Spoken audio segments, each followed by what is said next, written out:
At his wedding. My son publicly confessed, "I have always hated our last name. I am ashamed to be his son." Vertefon laughed as he shamed our family. But he did not know that name came from millionaires. That same week I inherited $20 million, and he would learn that the price of a new name was everything he ever wanted. If you have ever felt the stinging betrayal of your own flesh and blood, hit like and subscribe and tell me in the comments where you are watching from, because this story of justice is for you.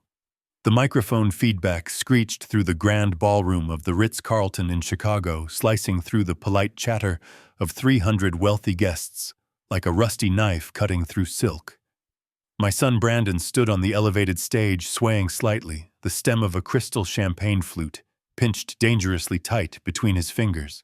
His face was flushed a deep crimson, not just from the expensive vintage wine he had been consuming for the last hour, but from the intoxicating rush of adrenaline that comes from being the center of attention. Beside him stood Vanessa, his new bride, looking like a porcelain doll, wrapped in $10,000 of white lace and pretension.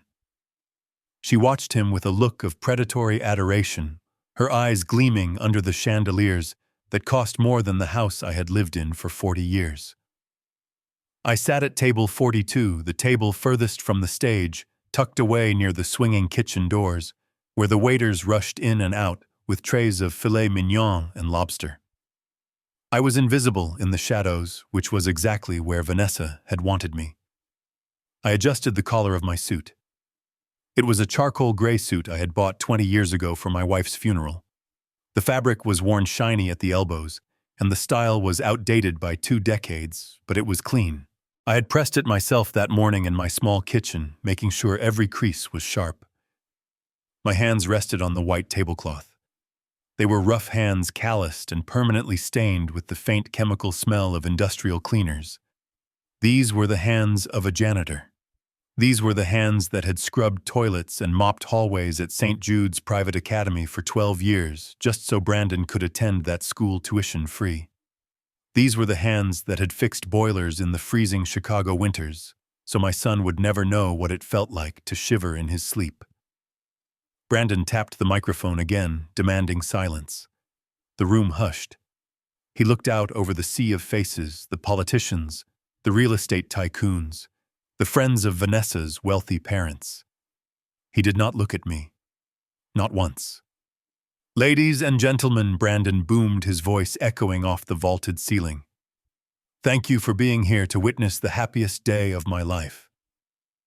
But today is not just about a wedding. Today is about a transformation." He took a sip of champagne and a few guests chuckled nervously. Vanessa squeezed his arm, whispering something that looked like encouragement. "You all know my story." Brandon continued, his tone shifting into a performative sadness that made my stomach turn. "I did not come from this world. I did not grow up with silver spoons and summer homes in the Hamptons. I grew up in a shack on the South Side. I grew up smelling of bleach and floor wax because my father—" He paused, and the spotlight operator seemed to know exactly what to do. The beam of light swung across the room, searching through the darkness until it landed on me. I blinked, blinded by the sudden glare. I could feel 300 pairs of eyes burning into me, dissecting my old suit, my gray hair, my rough hands.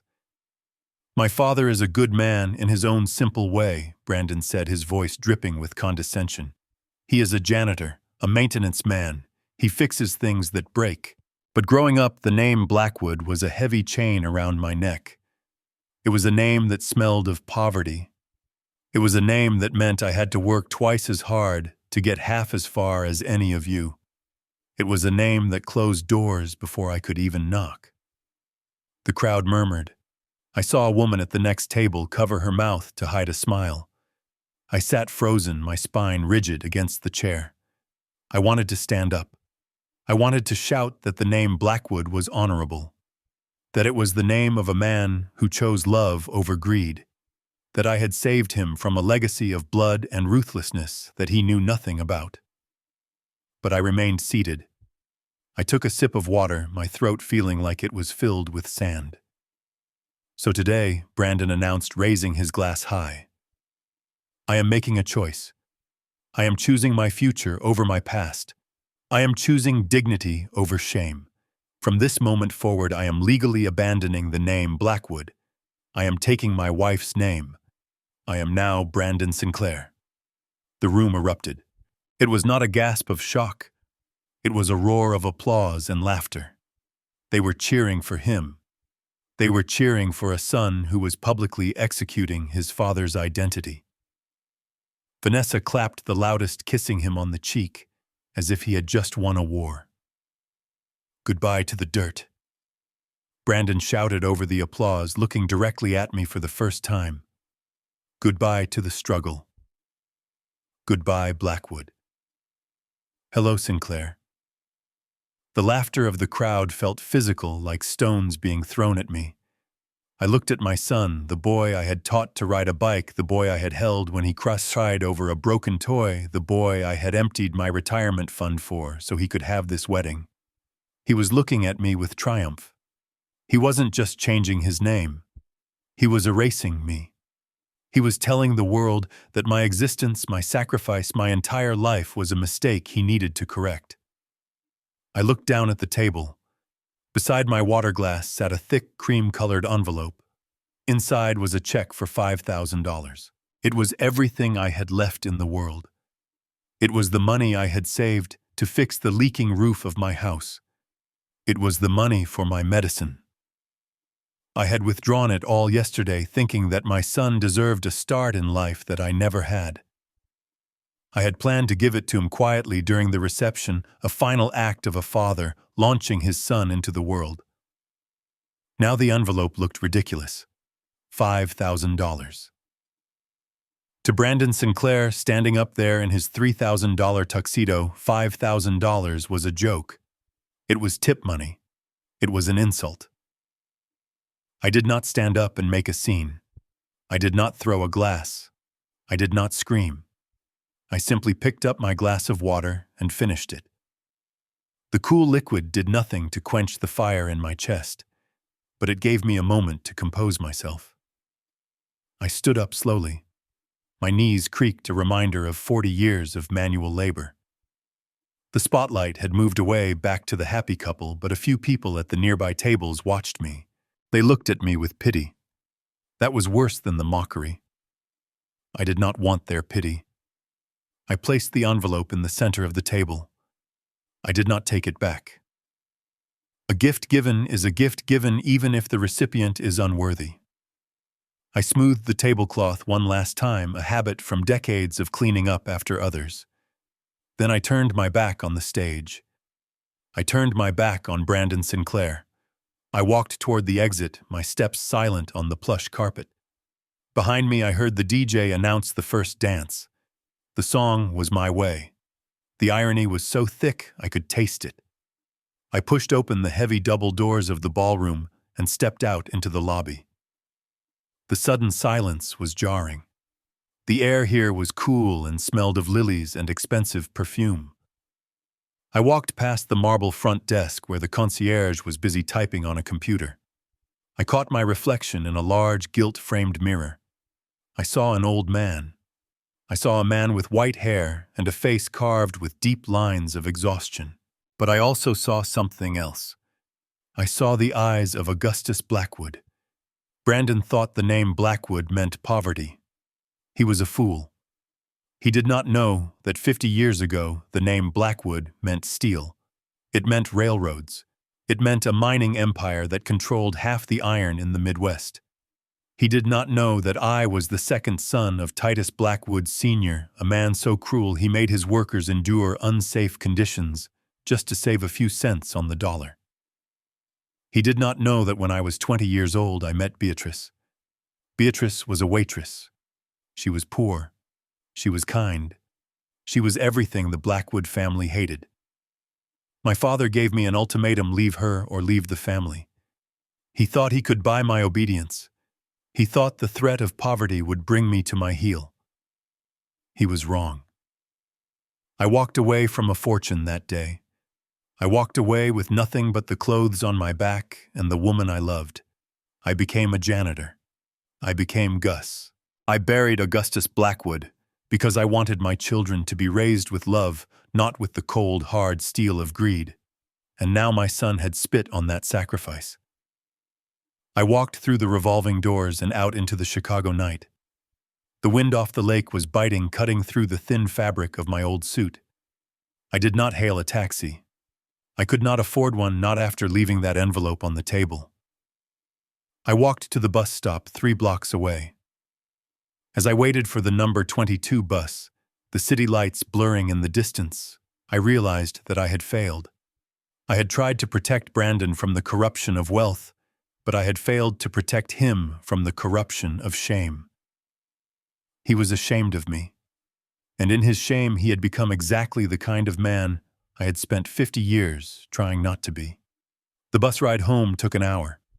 The bus was empty except for a nurse coming off a double shift and a teenager listening to music through headphones.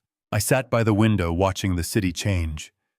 The towering glass skyscrapers of downtown gave way to the brick walk-ups of the north side, which gave way to the small-sided houses of the outer suburbs. The streets became darker. The cars became older. This was my world. The world Brandon despised. I got off at the corner of Elm and Pine. My house was the third one on the left. It was a small wooden bungalow built in the 50s. The white paint was peeling in long strips, revealing the gray wood underneath. The porch sagged on the left side. The gutters were full of leaves. To anyone else, it was a teardown. To me, it was the only castle I had ever known. I walked up the driveway, stepping over the cracks in the concrete that I had patched a dozen times. I unlocked the front door and stepped inside. The air was stale and cold. I had turned the heat down to save money before I left for the wedding. I turned on the lamp in the living room. The yellow light illuminated the worn floral sofa, the coffee table with the ring stains, and the small television set that still had an antenna. I sat down in my armchair, the leather cracked and molded to the shape of my body over the years. I did not take off my suit jacket. I felt cold, a deep bone-chilling cold that had nothing to do with the temperature. On the mantelpiece above the fake fireplace sat a framed photograph. It was Beatrice. She was laughing, her head thrown back, her eyes sparkling. She had died 10 years ago from cancer. We had spent our life savings on her treatment, but it wasn't enough. We had died poor, but we had died in love. I looked at her picture, and for the first time that night, my composure cracked. I failed B. I whispered to the empty room. My voice sounded raspy and weak. I thought I was teaching him to be humble. I thought I was teaching him that character matters more than a checkbook. But he hates us, Bay. He hates this house. He hates me. He hates the name we gave him. I closed my eyes and leaned my head back. I could still hear the laughter from the ballroom. I could still see the sneer on Vanessa's face. I realized then that my son was gone. The boy I raised had been consumed by the ambition to be something he was not. He had traded his soul for a last name that sounded like money. I reached into my pocket and pulled out my wallet. It was empty. The check was gone. The bank account was empty. I had nothing. I was 70 years old, alone and destitute. The phone on the side table rang. The shrill, mechanical sound made me jump. I looked at the caller ID. It was Brandon. He was probably calling to ask why I left, or more likely to ask if I had left a gift before I walked out. I watched the phone ring. Once, twice, 3 times. I did not answer. There was nothing left to say. I let it ring until it stopped, and the silence of the house rushed back in louder than before. I sat there in the dark for a long time. I thought about the irony of it all. I had spent my life running from being a Blackwood, only for my son to run toward being a Sinclair. We were both running from ourselves. But the universe has a strange sense of humor, a twisted, cruel sense of humor. I did not know it then, sitting in my cold living room with a broken heart, but the wheels of fate were already turning. Across town in a law office that smelled of mahogany and old money, a fax machine was printing a death certificate. A death certificate that belonged to Titus Blackwood Jr., my estranged brother. He had died that morning. He had no children. He had no wife. He had no one. Except me. I did not know that while my son was on stage mocking my poverty, I had technically become the wealthiest man in the room. I did not know that the name he had just thrown away like garbage was about to become the key to a $20 million vault.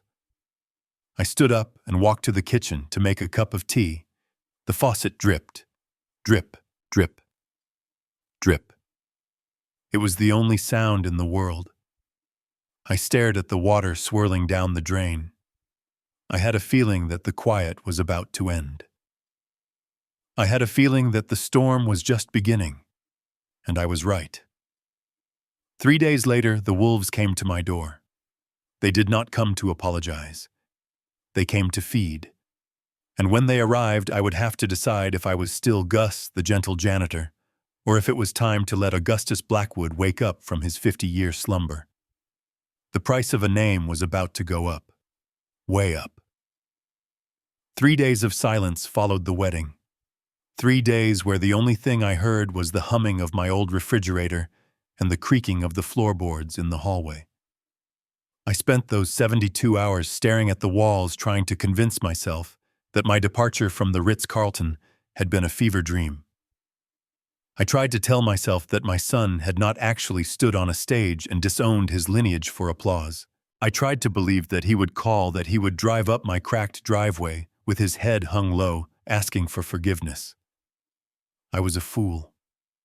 I was sitting at my small kitchen table eating a bowl of canned tomato soup and a slice of stale bread when the illusion shattered. I did not hear a car pull up. I heard the screech of tires on pavement, the aggressive roar of an engine being cut, and then the sound of a heavy car door slamming shut. It sounded like an invasion. Before I could even stand up, the front door flew open. It hit the wall with a violence that shook the framed photo of Beatrice on the mantel. Brandon marched in. He was still wearing the expensive Italian loafers he had worn at the rehearsal dinner, but they were scuffed now. His face was a mask of fury, his eyes bloodshot and wild. Behind him trailed Vanessa. She was dragging a Louis Vuitton suitcase that looked heavy enough to crush a man. Her face was twisted into a sneer of absolute disgust as she stepped onto my frayed carpet. She held a handkerchief to her nose as if the very air in my home was toxic. They were supposed to be in the Maldives. They were supposed to be sipping cocktails in an overwater bungalow, celebrating their new life as the golden couple of Chicago high society. Instead, they were standing in my living room looking like cornered animals.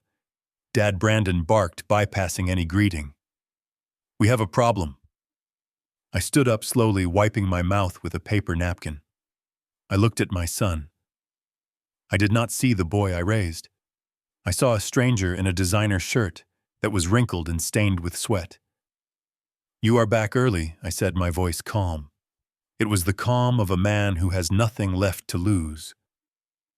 "Don't play dumb with me, old man," Brandon snapped. He reached into his pocket and pulled out a crumpled cream-colored envelope. It was the envelope I had left on table 42. The envelope containing my life savings, $5,000. He threw it at me. It hit my chest and fell to the floor, landing in the dust near my boots. "Is this a joke?" Brandon shouted, his voice cracking. $5,000, that is what you left us. That is your grand contribution to our future." I looked down at the envelope. To me, it represented years of skipping meals, years of patching my own clothes, years of fixing things instead of replacing them. To him, it was an insult. "It was all I had, Brandon," I said quietly. "It was every penny." "It is chump change," Vanessa hissed from the doorway. She kicked the envelope with her pointed heel. "Do you know what happened to us? Do you have any idea the humiliation we just endured?" She stepped forward, her eyes blazing. "We got to the airport. We tried to check into the first-class lounge. Declined. We tried to pay for the upgrade. Declined. We called the hotel in the Maldives to confirm the transfer. They told us the credit card on file had been rejected for insufficient funds. She looked at Brandon with pure venom, then turned back to me. Your son told me he had this handled. He told me the Blackwood name, or whatever he calls himself now, meant something. But apparently, he is just as broke as you are. I looked at Brandon. He refused to meet my eyes. I knew what he had done. He had maxed out every card he had to pay for the engagement ring, the deposit on the venue, the suit, the lifestyle he could not afford. He had gambled everything on the hope that the wedding gifts would cover the debt, or perhaps he thought marrying a Sinclair would magically erase his balance sheet. We need money, Gus Brandon said, his voice dropping the pretense of respect. He called me Gus, not Dad. Gus, we need cash. Now. My cards are frozen. Vanessa's parents are furious because I put the catering bill on their account without asking. They have cut us off until we pay them back. And what do you expect me to do? I asked. I pointed to the envelope on the floor. That is it. That is the well. It is dry. Brandon looked around the room.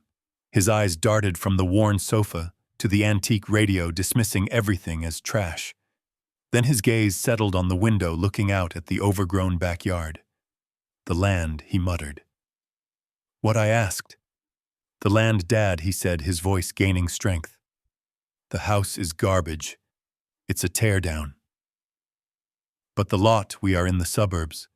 Developers are buying up these lots for townhouses. This dirt is worth something. My heart went cold. This house was not garbage.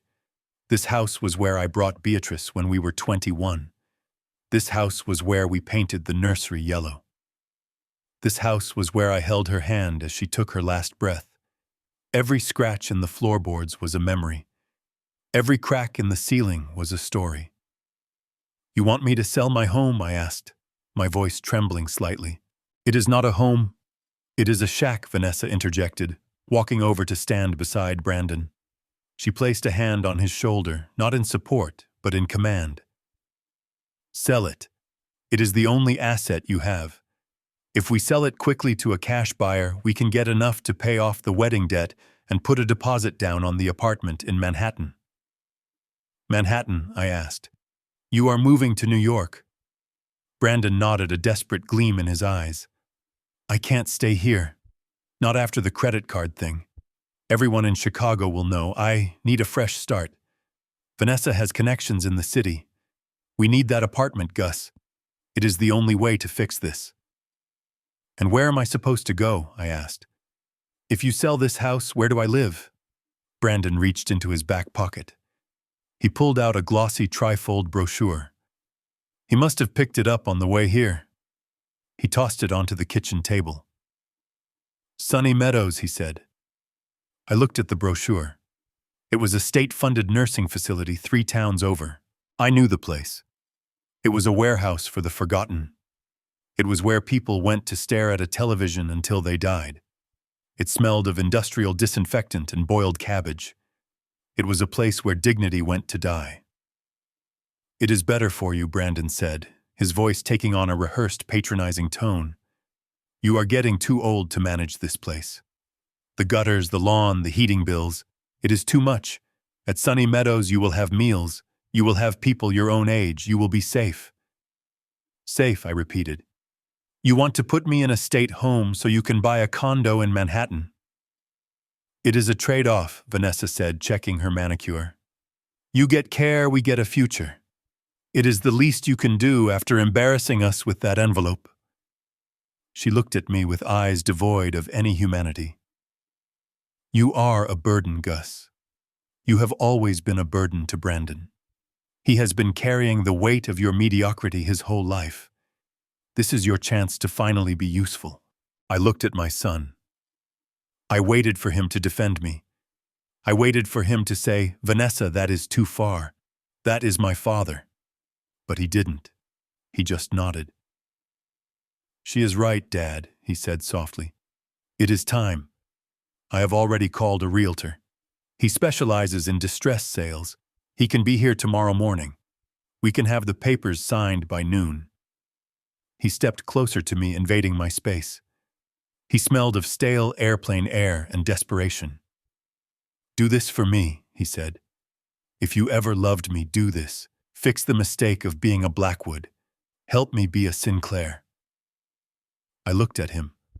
I looked deep into his eyes, searching for the little boy who used to sit on my lap and ask me to read him stories about knights and dragons. That boy was gone.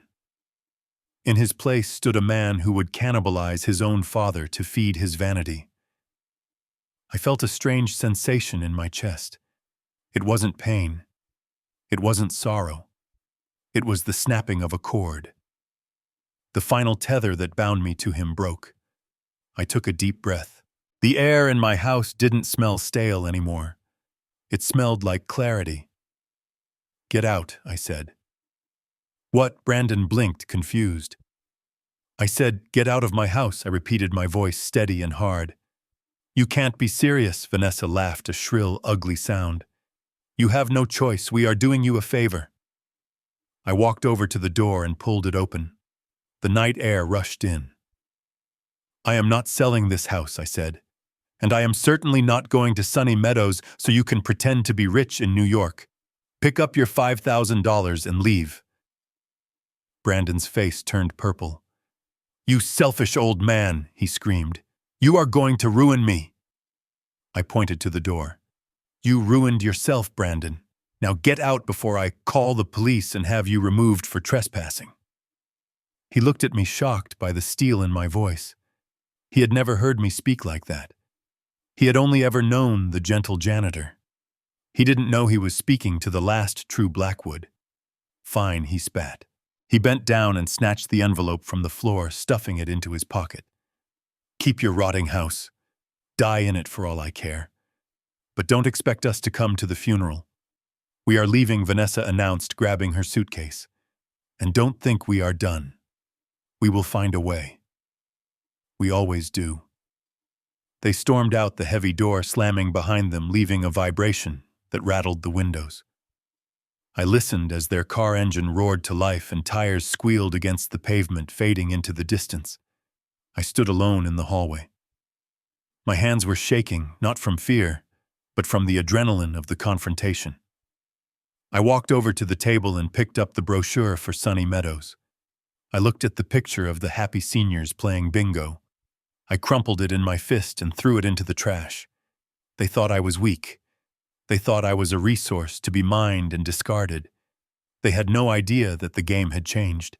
They had no idea that while they were trying to steal a shack, I was holding the keys to a kingdom.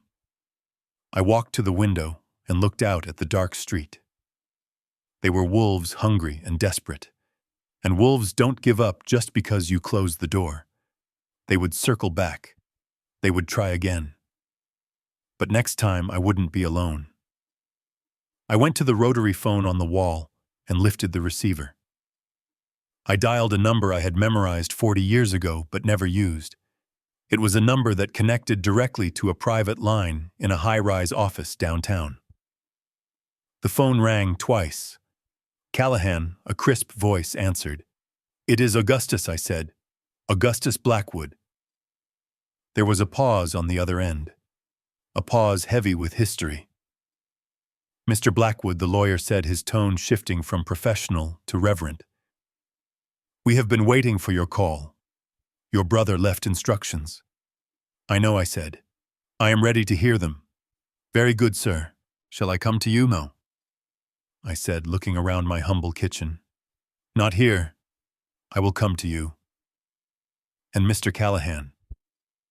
"Yes, sir. Prepare the paperwork. All of it.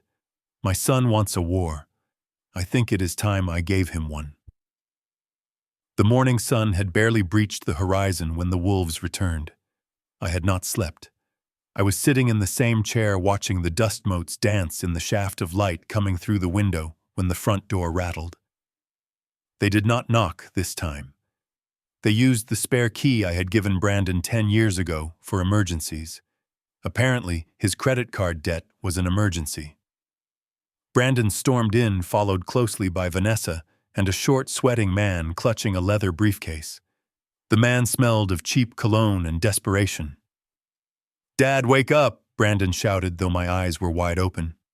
"This is Mr. Sneed. He has a cash offer for the house. We are signing the papers now." Mr. Sneed wiped his forehead with a handkerchief and offered a trembling hand. "Good morning, sir. I understand we are in a bit of a rush. I have the contract right here. Standard distress sale agreement. We can have the funds in escrow by noon." I looked at the paper he slid across the table. The number at the bottom was insulting. It was half of what the land was worth. "I told you last night, Brandon," I said, my voice hoarse. "I am not selling." Vanessa stepped forward. She was wearing sunglasses indoors, likely to hide the dark circles from a sleepless night of panic. She took them off, revealing eyes that were cold and hard. "You don't have a choice, Gus. We spoke to a lawyer this morning. We can file for emergency guardianship. We can tell the judge you are senile, that you are hoarding assets while living in squalor. We can force this sale, and if we do, we will put you in the state home and never visit. Not once. Or you sign this, give us the money for the apartment, and we let you keep a few thousand to rent a room somewhere." It was blackmail, pure and simple. My son was threatening to erase my freedom to save his own skin.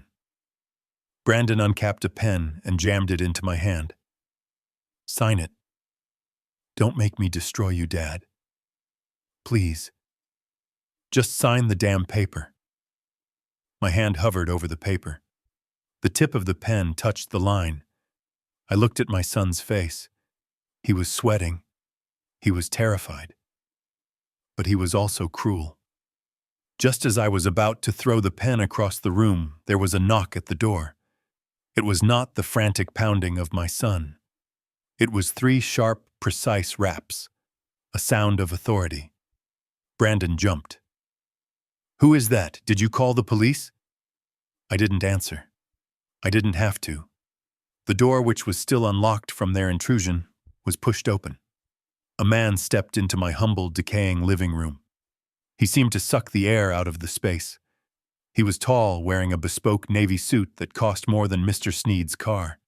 He carried a briefcase made of Italian leather and wore a watch that glinted in the morning light. He looked like he had taken a wrong turn, on his way to a boardroom in the city loop. He scanned the room, his gray eyes passing over Brandon, Vanessa, and Mr. Sneed with the disinterest of a man brushing lint off his coat. Then his gaze landed on me. He nodded respectfully. "Mr. Augustus Blackwood?" he asked. His voice was deep, resonant, and calm. "Who are you?" Brandon barked, stepping between the stranger and me. "You can't just walk in here. We are in the middle of a private family transaction." The stranger ignored him completely. He walked past Brandon as if he were a piece of furniture and stopped in front of my chair. "I am Arthur Callahan, senior partner at Callahan Sterling and Associates. I represent the Blackwood Family Trust." The room went silent. Even the dripping faucet seemed to pause. "Blackwood Family Trust." Vanessa repeated, her voice shrinking. "What is that?" Callahan continued to look only at me. "Mr. Blackwood, I received your call last night, but I was already on my way to see you this morning. I am afraid I have grave news." He paused, letting the gravity of the moment settle. "Your brother, Titus Blackwood, Jr., passed away yesterday evening. It was a sudden cardiac event. He did not suffer." I felt a strange pang in my chest. I had not spoken to Titus in 50 years. He was the golden boy, the one who stayed, the one who embraced the cruelty of our father. I thought I would feel nothing. Instead, I felt the final severance of my past. "I am sorry to hear that," I said quietly. "Wait," Brandon interrupted, his eyes darting between me and the lawyer. "Uncle Titus, the mining guy. I thought he died years ago. You never talk about him." Callahan turned to Brandon slowly. He looked at him with an expression that was almost amused. "Mr. Augustus Blackwood has never spoken of his family because he chose a path of independence. However, biology and law are difficult to sever." Callahan placed his briefcase on the table, right on top of Mr. Sneed's cheap contract. He clicked the latches open. The sound was like a gunshot in the small room. Titus Blackwood died without a spouse or children, Callahan announced, pulling out a thick document bound in blue paper. As the sole surviving sibling and per the ironclad stipulations of the family charter established by your grandfather, the entire estate reverts to you, Augustus. Estate, Vanessa whispered. She took a step closer, her greed overpowering her caution. What kind of estate? Callahan adjusted his glasses. He looked at the document. The estate includes the Blackwood Steel Holdings, the patent portfolio for the new alloy extraction process, which is currently licensed to 3 major automotive manufacturers, and the liquid assets held in the family trust. He looked up at me. After taxes and immediate liabilities, the liquid cash value of the inheritance sits at approximately $20 million. The intellectual property and real estate holdings are valued at another $40 million, though those are less liquid. $20 million. The words hung in the air. The silence that followed was absolute. I saw Mr. Sneed, the shady realtor, quietly pick up his contract, fold it, and slide it into his pocket. He knew when he was outclassed. He backed toward the door and slipped out without a sound.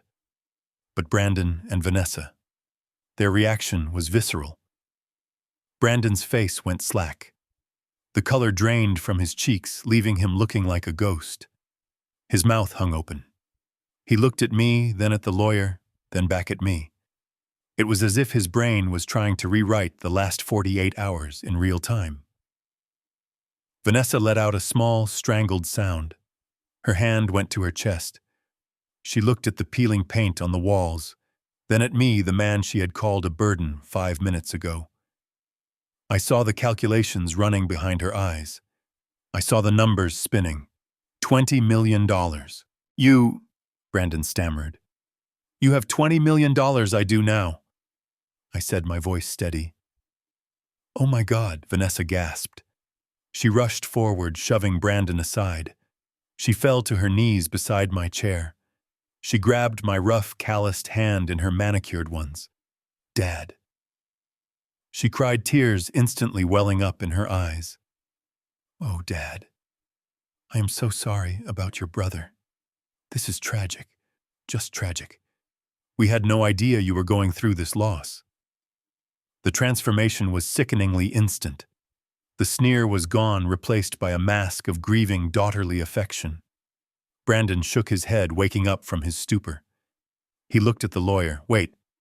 So my dad, he owns all of it, the steel, the money, yes. Callahan said dryly. He is the sole beneficiary. Brandon turned to me. A smile spread across his face. It was a terrified, desperate, ingratiating smile. Dad, he said, his voice trembling with excitement. Did you hear that? You're rich. We're rich, I asked, raising an eyebrow. Well, yes, Brandon laughed, a nervous, high-pitched sound. We are family, the Blackwood family, I knew it. I always knew there was something special about us. That's why I was so stressed. I just wanted us to live up to our potential.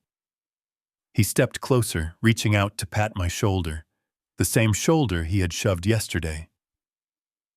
This changes everything, Dad. Forget the apartment in Manhattan. We can buy a penthouse. We can buy a whole building, and we can get you the best doctors. We can fix this house up. No. We can buy you a mansion right next to us. We can take care of you properly now. Vanessa was stroking my hand, nodding vigorously. Exactly, she cooed. Oh, Gus. I was just so worried about you going to that nursing home, because I thought we couldn't afford to give you the care you deserve. But now, we can hire private nurses. We can travel. You can come to the Maldives with us. We can redo the honeymoon as a family trip. It was a masterclass in gaslighting. In the span of 30 seconds, they had rewritten history. I was no longer the embarrassing janitor. I was the patriarch, I was the golden goose. Callahan watched them with open disgust. He closed his briefcase. "Mr. Blackwood," he said to me, "I need your signature on the acceptance of the executorship. Once that is done, the funds will be available to you within 24 hours." I reached for the pen. Not the cheap ballpoint Brandon had tried to force on me, but the heavy fountain pen Callahan offered. "Wait," Brandon shouted. He looked at the document. "Dad, you shouldn't sign that yet." "Why not?" I asked. "Well, it's complicated legal stuff," Brandon said, sweating again. You know you're tired. You're grieving. You shouldn't be making big financial decisions alone." He looked at Vanessa. She nodded, understanding the play immediately. "He is right, Gus," she said, her voice dripping with fake concern. "This is too much for one person to handle, especially at your age. You need help. You need someone to manage this for you. Someone young who understands the modern market." Brandon straightened his tie, trying to look like the executive he pretended to be. "Exactly. I can do it, Dad. I can manage the trust. I'll quit my job. I'll dedicate myself full-time to managing the Blackwood estate. I'll make sure the money grows. I'll protect you." "Protect me," I repeated. "Like you protected me when you tried to sell my roof out from under me 5 minutes ago." Brandon waved his hand dismissively. That was just stress. We were desperate. But we did it for you, Dad. We wanted you to be safe. But now we don't have to worry. We can be a team. The Blackwood men." He looked at me with those eyes that used to look at me with love when he was 5, but now only reflected dollar signs. "Let me help you, Dad. Sign a power of attorney. Let me handle the heavy lifting. You just relax. You've scrubbed enough floors. Let me take the burden." I looked at Callahan. The lawyer was perfectly still, waiting for my cue. He knew. He had seen the paperwork I had faxed him regarding Brandon's debts. He knew exactly who my son was. I looked at Brandon. I saw the greed vibrating off him. He didn't want to help me. He wanted to control the tap. He wanted to become the millionaire he claimed to be on stage, using my signature to do it. I smiled. It was a tired smile. "You make a good point, Brandon," I said softly. "I do." Brandon asked, hope flaring in his chest. "Yes. I am old. I don't know anything about millions of dollars.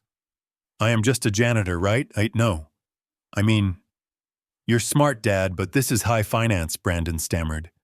I looked at Vanessa. "And you, my dear, you think I need help?" "Absolutely," she said, squeezing my hand tight.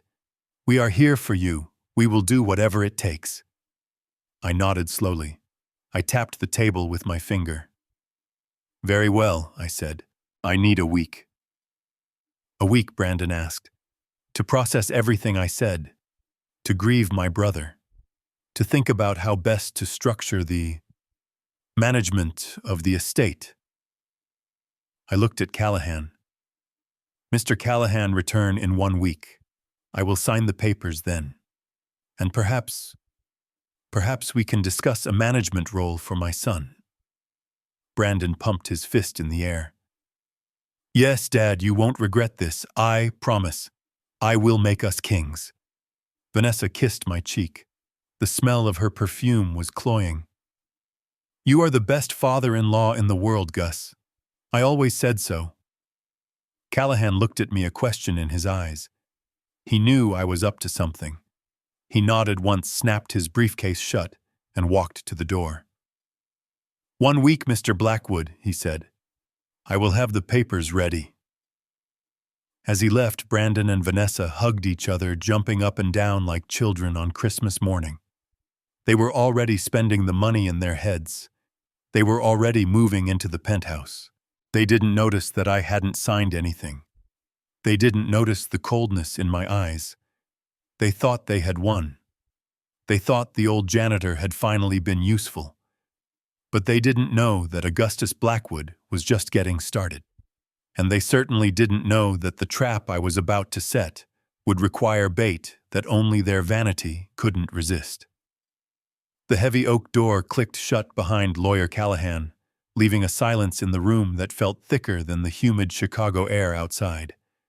The dust motes dancing in the morning light seemed to freeze. For a moment, nobody moved. Brandon stood near the kitchen table, his chest heaving as if he had just run a marathon. Vanessa was frozen in a posture of theatrical concern, her hand still hovering near my arm, where she had been patting me moments ago. I watched them. I watched the way their eyes darted around my crumbling living room. 5 minutes ago, this room was a symbol of my failure. It was a rotting shack that needed to be sold for scrap to save their credit scores. Now, because of a piece of paper in a briefcase, it had become the headquarters of an empire. I saw the shift happen in real time. I saw Brandon look at the water stain on the ceiling, and instead of disgust, I saw calculation. He wasn't seeing a leak anymore. He was seeing a renovation project he could fund with my money. So Brandon breathed out the word like a prayer. 20 million. Liquid. Plus the patents, Vanessa added, her voice trembling. Don't forget the patents, Gus. That is recurring revenue. That is generational wealth. They turned to me in unison. The predatory hunger in their eyes was so raw it almost made me step back. But they covered it quickly. They plastered on smiles that looked painful in their intensity. Dad, Brandon said, stepping forward. We have a lot to do. If Callahan is coming back in a week, we need to be ready. We need to set up the accounts. We need to restructure the trust. I know a guy at Goldman who handles high net worth individuals. I will call him today. He reached for his phone, his thumbs already flying over the screen. I cleared my throat. It was a soft sound, but it stopped him cold. Put the phone away, Brandon, I said. He froze. What, Dad? We have to move fast.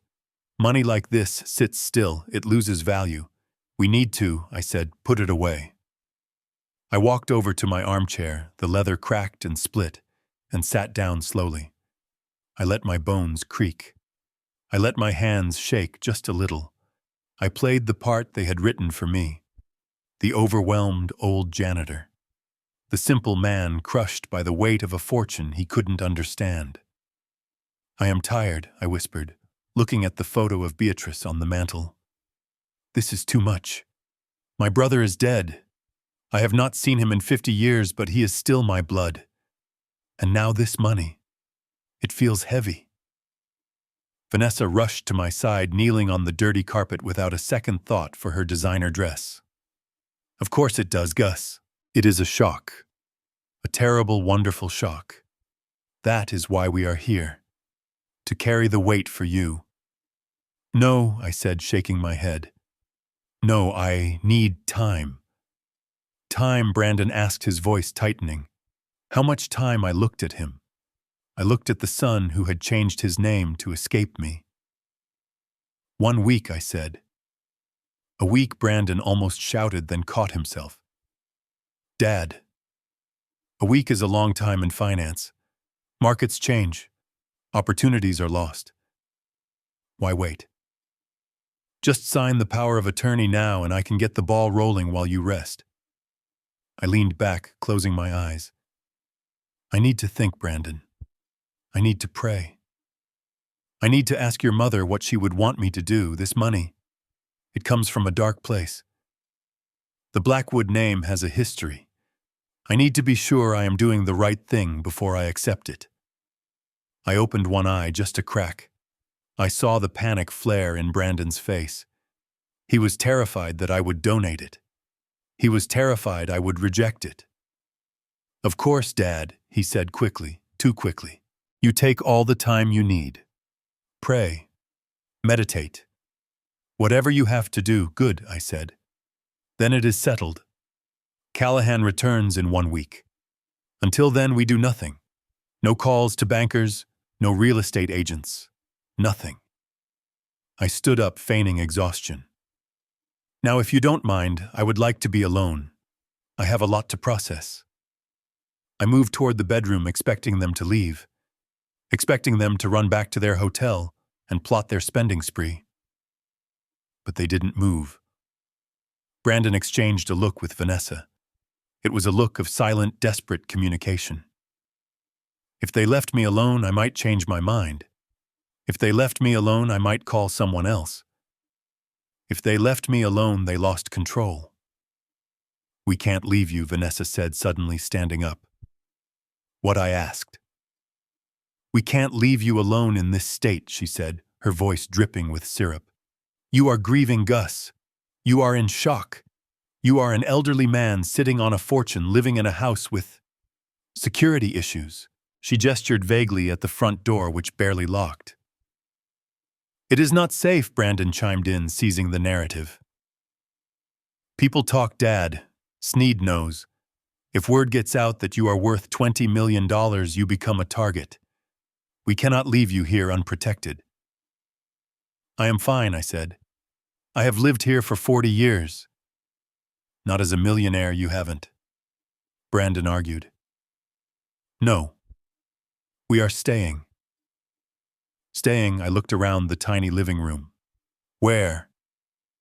Here, Brandon said firmly. We will stay here. With you. Until the paperwork is signed. Until the money is secure. We are not going to let anything happen to you. But your flight, I said, masking my satisfaction. You have tickets to New York. You have Vanessa's parents waiting. Vanessa pulled out her phone. I am canceling everything. Family comes first, Gus. You are our priority now. She dialed a number and walked into the kitchen, her voice taking on a tragic, heroic tone. Mom. Yes. No, we aren't coming. It is Gus. He is going through a health crisis. We have to stay. We have to take care of him. Yes. Indefinitely. I watched her lie. I watched her use my feigned frailty as a shield. Brandon went out to the car. He came back dragging the massive suitcases. The sound of the wheels rolling over the threshold sounded like a gavel striking a block. We will take the guest room, Brandon announced. There is no guest room, I reminded him. It is a storage room now. It is full of old newspapers and broken tools. We will make do, Vanessa said, walking back in. We will sleep on the floor if we have to. We are here for you, Gus. They began to unpack. They began to colonize my home. Vanessa opened her suitcase and started pulling out toiletries, placing her expensive creams next to my bar of Dial soap in the bathroom. Brandon took off his jacket and rolled up his sleeves, starting to clear the junk off the dining table, not to clean, but to set up his laptop. He needed a command center. I went into my bedroom and closed the door. I sat on the edge of my bed and listened. I heard them whispering in the hallway.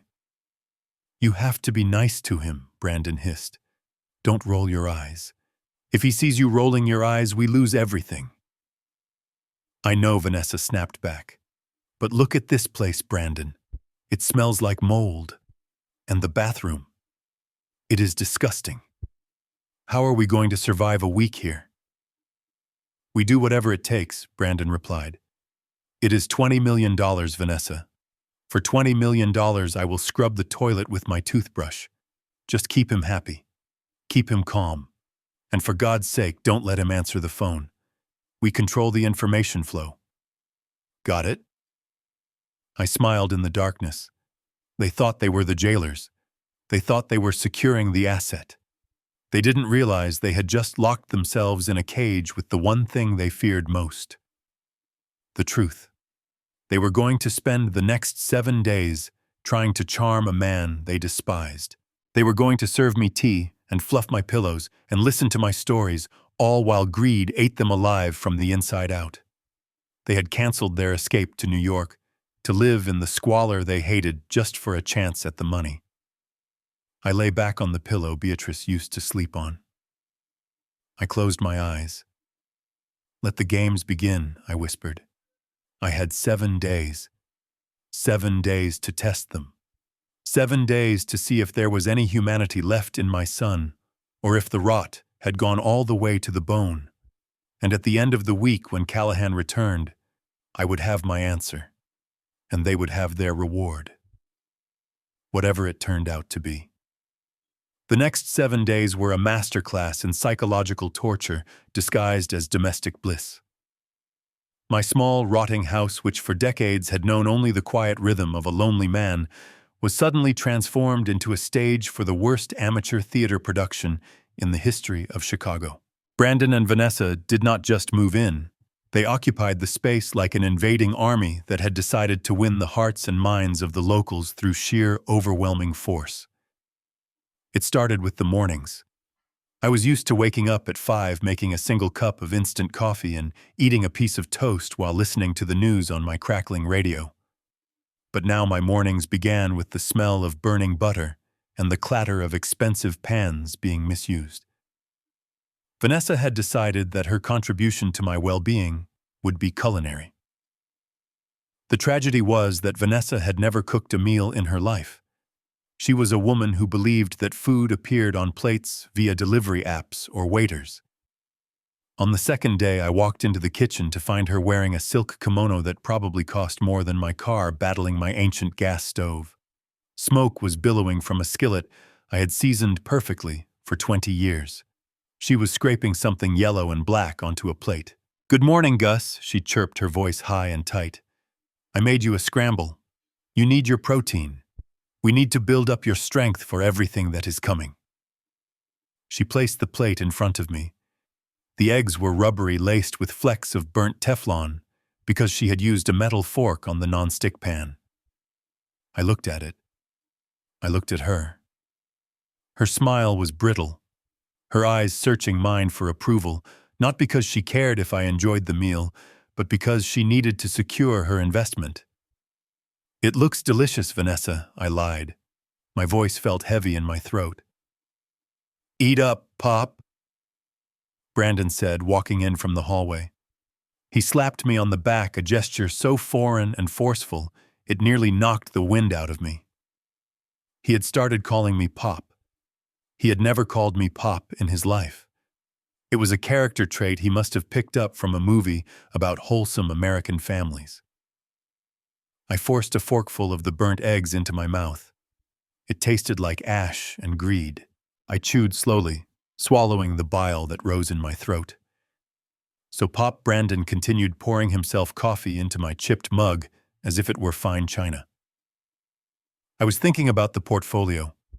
I stayed up all night analyzing the steel sector. With the patents, we are looking at a vertical integration strategy. I think we should liquidate the low-yield bonds immediately and move into aggressive tech stocks. I have a friend at a hedge fund who can get us in on the ground floor of a new AI startup. He was talking a mile a minute using buzzwords he didn't understand, trying to dazzle the janitor with financial jargon. He didn't know that I had spent 40 years reading the Financial Times in the library on my lunch breaks. He didn't know that I knew exactly what a vertical integration strategy was, and that applying it to a legacy steel patent portfolio without securing the supply chain first was suicide. "That sounds very complicated, son," I said, playing the fool. "I just want to make sure the house is fixed. The roof leaks when it rains." Brandon laughed, a dismissive bark. "The roof." "Pop, we are going to buy you a house where the roof retracts. We are thinking big picture here. But don't you worry your head about it. That is why I am here. To handle the stress." He squeezed my shoulder again. His hand felt heavy like a shackle. The days blurred into a suffocating routine of aggressive affection. They cleaned things that didn't need cleaning, moving my piles of newspapers, rearranging my few knickknacks, criticizing the dust, while pretending to admire the rustic charm. They treated me like a toddler, guiding me to my chair, fetching me water. I didn't ask for covering me with blankets when it was 70 degrees inside. But the mask always slipped when they thought I wasn't looking. On Thursday, I shuffled down the hallway intending to use the bathroom. The door to the guest room, the storage room they had colonized, was slightly ajar. I stopped. I knew I shouldn't listen. I knew it would only hurt.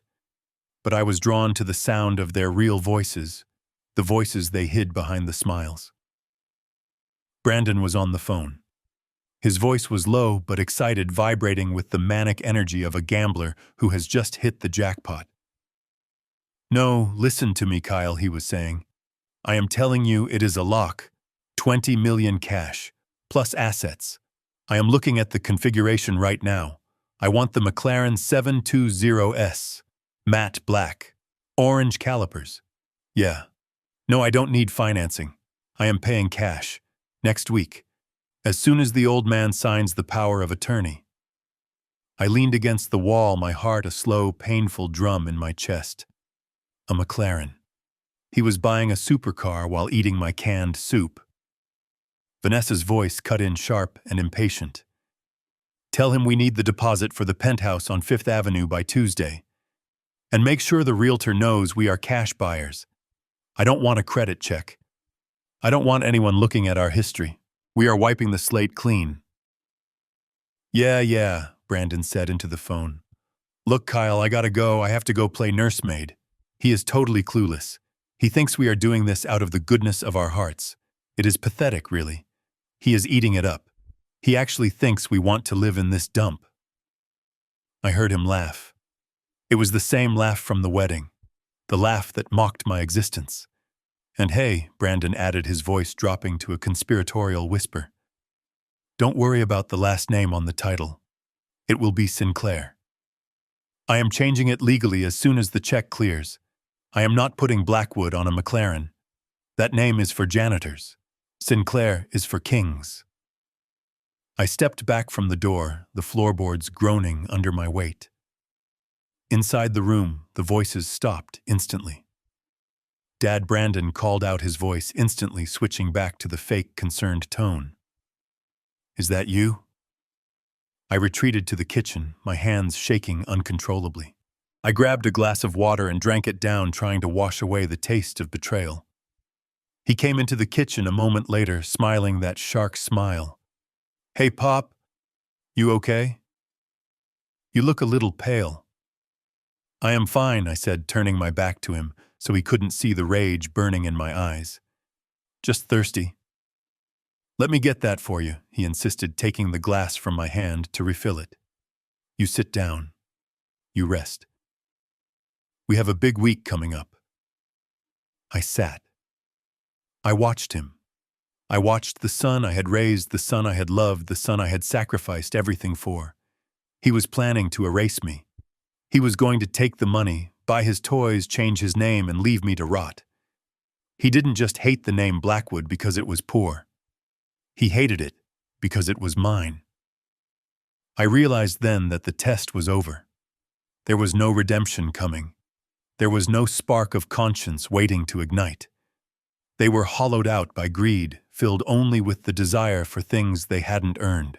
That night, lying in my bed, I listened to the house settle. I listened to them whispering in the next room, plotting their escape from my life. They thought they were waiting out the clock. They thought they were enduring 1 week of purgatory to reach paradise. They didn't know that they were actually sitting in a courtroom and the judge had just slammed the gavel down. The verdict was guilty. And the sentence was going to be total, absolute devastation. I closed my eyes, and for the first time in a week I slept soundly. I needed my rest. Tomorrow was the day. Tomorrow Callahan would return. Tomorrow the charade would end, and the real show would begin. I drifted off with the image of a matte black McLaren dissolving into dust. Friday morning arrived with a sky the color of a bruised plum. The air inside my small house was thick with the humidity of the approaching storm and the even heavier weight of secrets. I sat in my usual spot by the window, nursing a cup of coffee that had gone cold an hour ago. My eyes were fixed on the hallway mirror, waiting for the first performance of the day. It did not take long. Brandon emerged from the guest room. He was not wearing the casual, comfortable clothes of a man taking a week off to care for his grieving father. He was dressed for war. He wore a charcoal suit that was cut too slim for his shoulders, a crisp white shirt, and a silk tie that shimmered under the hallway bulb. He looked like a man who was about to close a deal or sell a soul. "Going somewhere, son?" I asked, my voice rough with feigned sleepiness. Brandon jumped. He adjusted his cufflinks nervously. "Oh, hey, Pop. Yeah, I have a meeting. Just a quick one. I am meeting with a specialist, a tax attorney. I want to make sure we are set up correctly for when the funds release. You know how the IRS is. We need to be proactive." He smiled. It was a dazzling smile, the kind that worked on receptionists and waiters, but faltered under the gaze of a father who had wiped his nose for 10 years. "That sounds responsible," I said, nodding slowly. "You look very sharp for a tax attorney." "Appearance is everything," Dad Brandon said, smoothing his lapel. "You taught me that right. Dress for the job you want." I had taught him to dress for the job he had. I had taught him that a clean uniform was better than a dirty tuxedo, but he had forgotten that lesson a long time ago. He checked his watch, a heavy gold timepiece he had bought on credit. "I have to run. Vanessa is going to stay here with you. She has some ideas for the house. I will be back by lunch." He grabbed his keys and hurried out the door. He walked with a bounce in his step, a frantic energy that told me he was up to something illicit. I watched him drive away in his rental car. As soon as his taillights disappeared around the corner, I stood up and walked to the phone. I did not call the tax attorney. I called the one number Brandon thought I didn't have. I dialed the private line of Elias Thorne, a private investigator who had worked for the Blackwood family for 30 years. He was the man my brother Titus used to keep tabs on his competitors. Since Titus passed, his loyalty had transferred to me, along with the steel mills. "Thorne," I said when he answered. "He is moving." "I am on him, Mr. Blackwood." Thorne replied, his voice like gravel. "I am 3 cars back." "Where is he going?" "Heading downtown toward the Civic Center. I will update you when he stops." I hung up. I knew where he was going. I felt it in my bones. While Brandon was speeding toward his destiny, Vanessa emerged from the back room. She was wearing a cashmere sweater and yoga pants, holding a tablet like a shield. She looked around the living room, her lip curling in distaste before she composed her face into a mask of sweetness. "Good morning, Gus," she chirped. "Did Brandon leave?" "Yes," I said, sitting back down. "He went to see a tax man." "Good, good. He is taking such good care of us," Vanessa said. She walked into the kitchen and poured herself a glass of water from the tap, grimacing as she swallowed it. "So, Gus, while he is gone, I wanted to talk to you about something." She sat opposite me, placing the tablet on the table. She tapped the screen and slid it toward me. "I have been doing some research," she said, her voice dropping to a conspiratorial whisper, "about managing assets of this size. It is a lot of responsibility, Gus. It is overwhelming, really. And I have noticed you seem a little forgetful lately." "Forgetful?" I asked. "Yes. Just little things. Like yesterday you left the milk on the counter. And you keep telling stories about Beatrice that you have already told us." I looked at her. I had left the milk out because she had interrupted me to demand I find the password for the Wi-Fi. And I told stories about Beatrice because she was the only real thing in this house. "What are you getting at, Vanessa?" She reached out and patted my hand. Her palm was cold. "I am just worried, Gus. Stress triggers cognitive decline. It is a medical fact. With all this money coming in, people are going to try to take advantage of you. They are going to try to trick you. We need to protect you." She tapped the tablet again. An image of a legal document appeared. "This is a guardianship petition," she said casually, as if she were recommending a brand of toothpaste. "It is a standard procedure for high-net-worth families. It just means that Brandon and I would be appointed as your legal guardians. We would handle the signatures, the bank transfers, the legal headaches. You would still be the owner, of course, but we would be the The gatekeepers. I stared at the document. It wasn't a standard procedure. It was a legal shackle. If I signed this, or if they convinced a judge to sign it, I would lose the right to spend $1 of my own money. I would lose the right to choose where I lived. They could put me in Sunny Meadows and I wouldn't be able to check myself out. You think I am incompetent? I asked, my voice trembling with a mix of acting and genuine rage.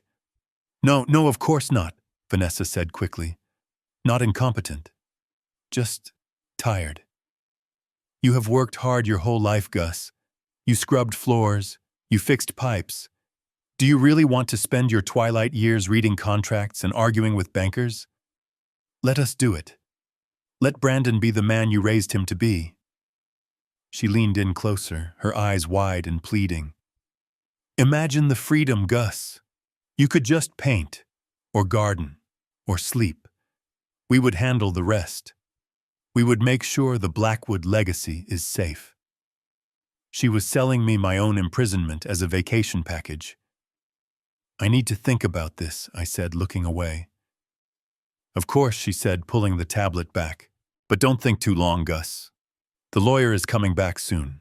If we don't have this in place by then, he might… Well, lawyers can be predatory. He might try to take control himself. We need to present a united front. She stood up and patted my shoulder. I am going to make some tea. You just sit there and relax. Don't worry about a thing.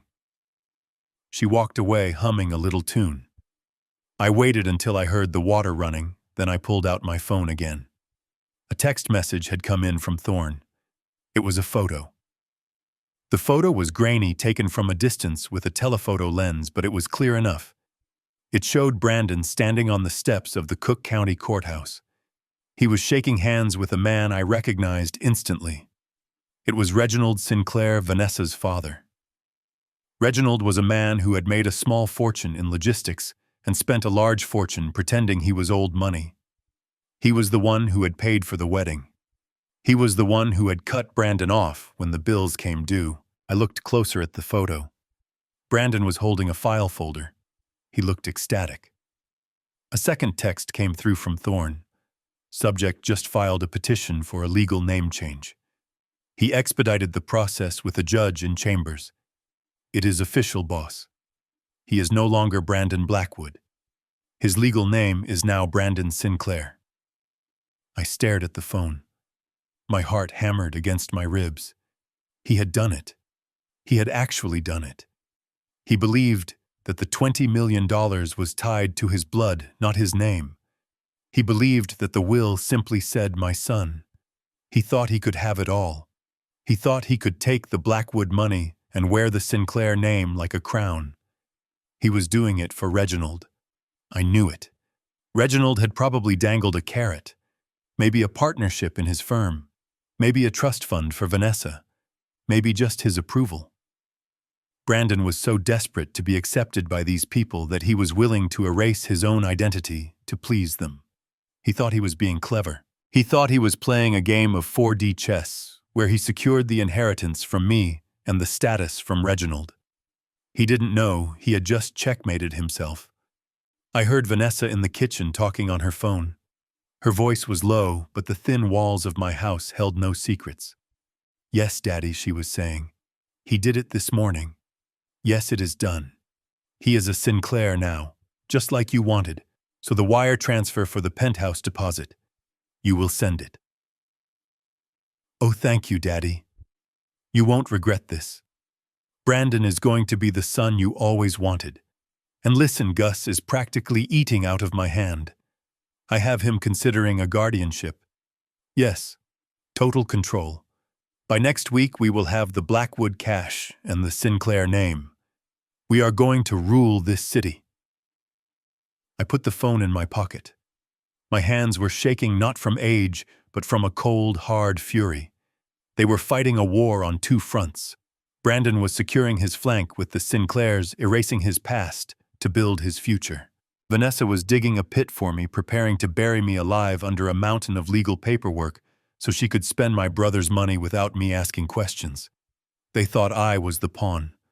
They thought I was the old senile king waiting to be toppled.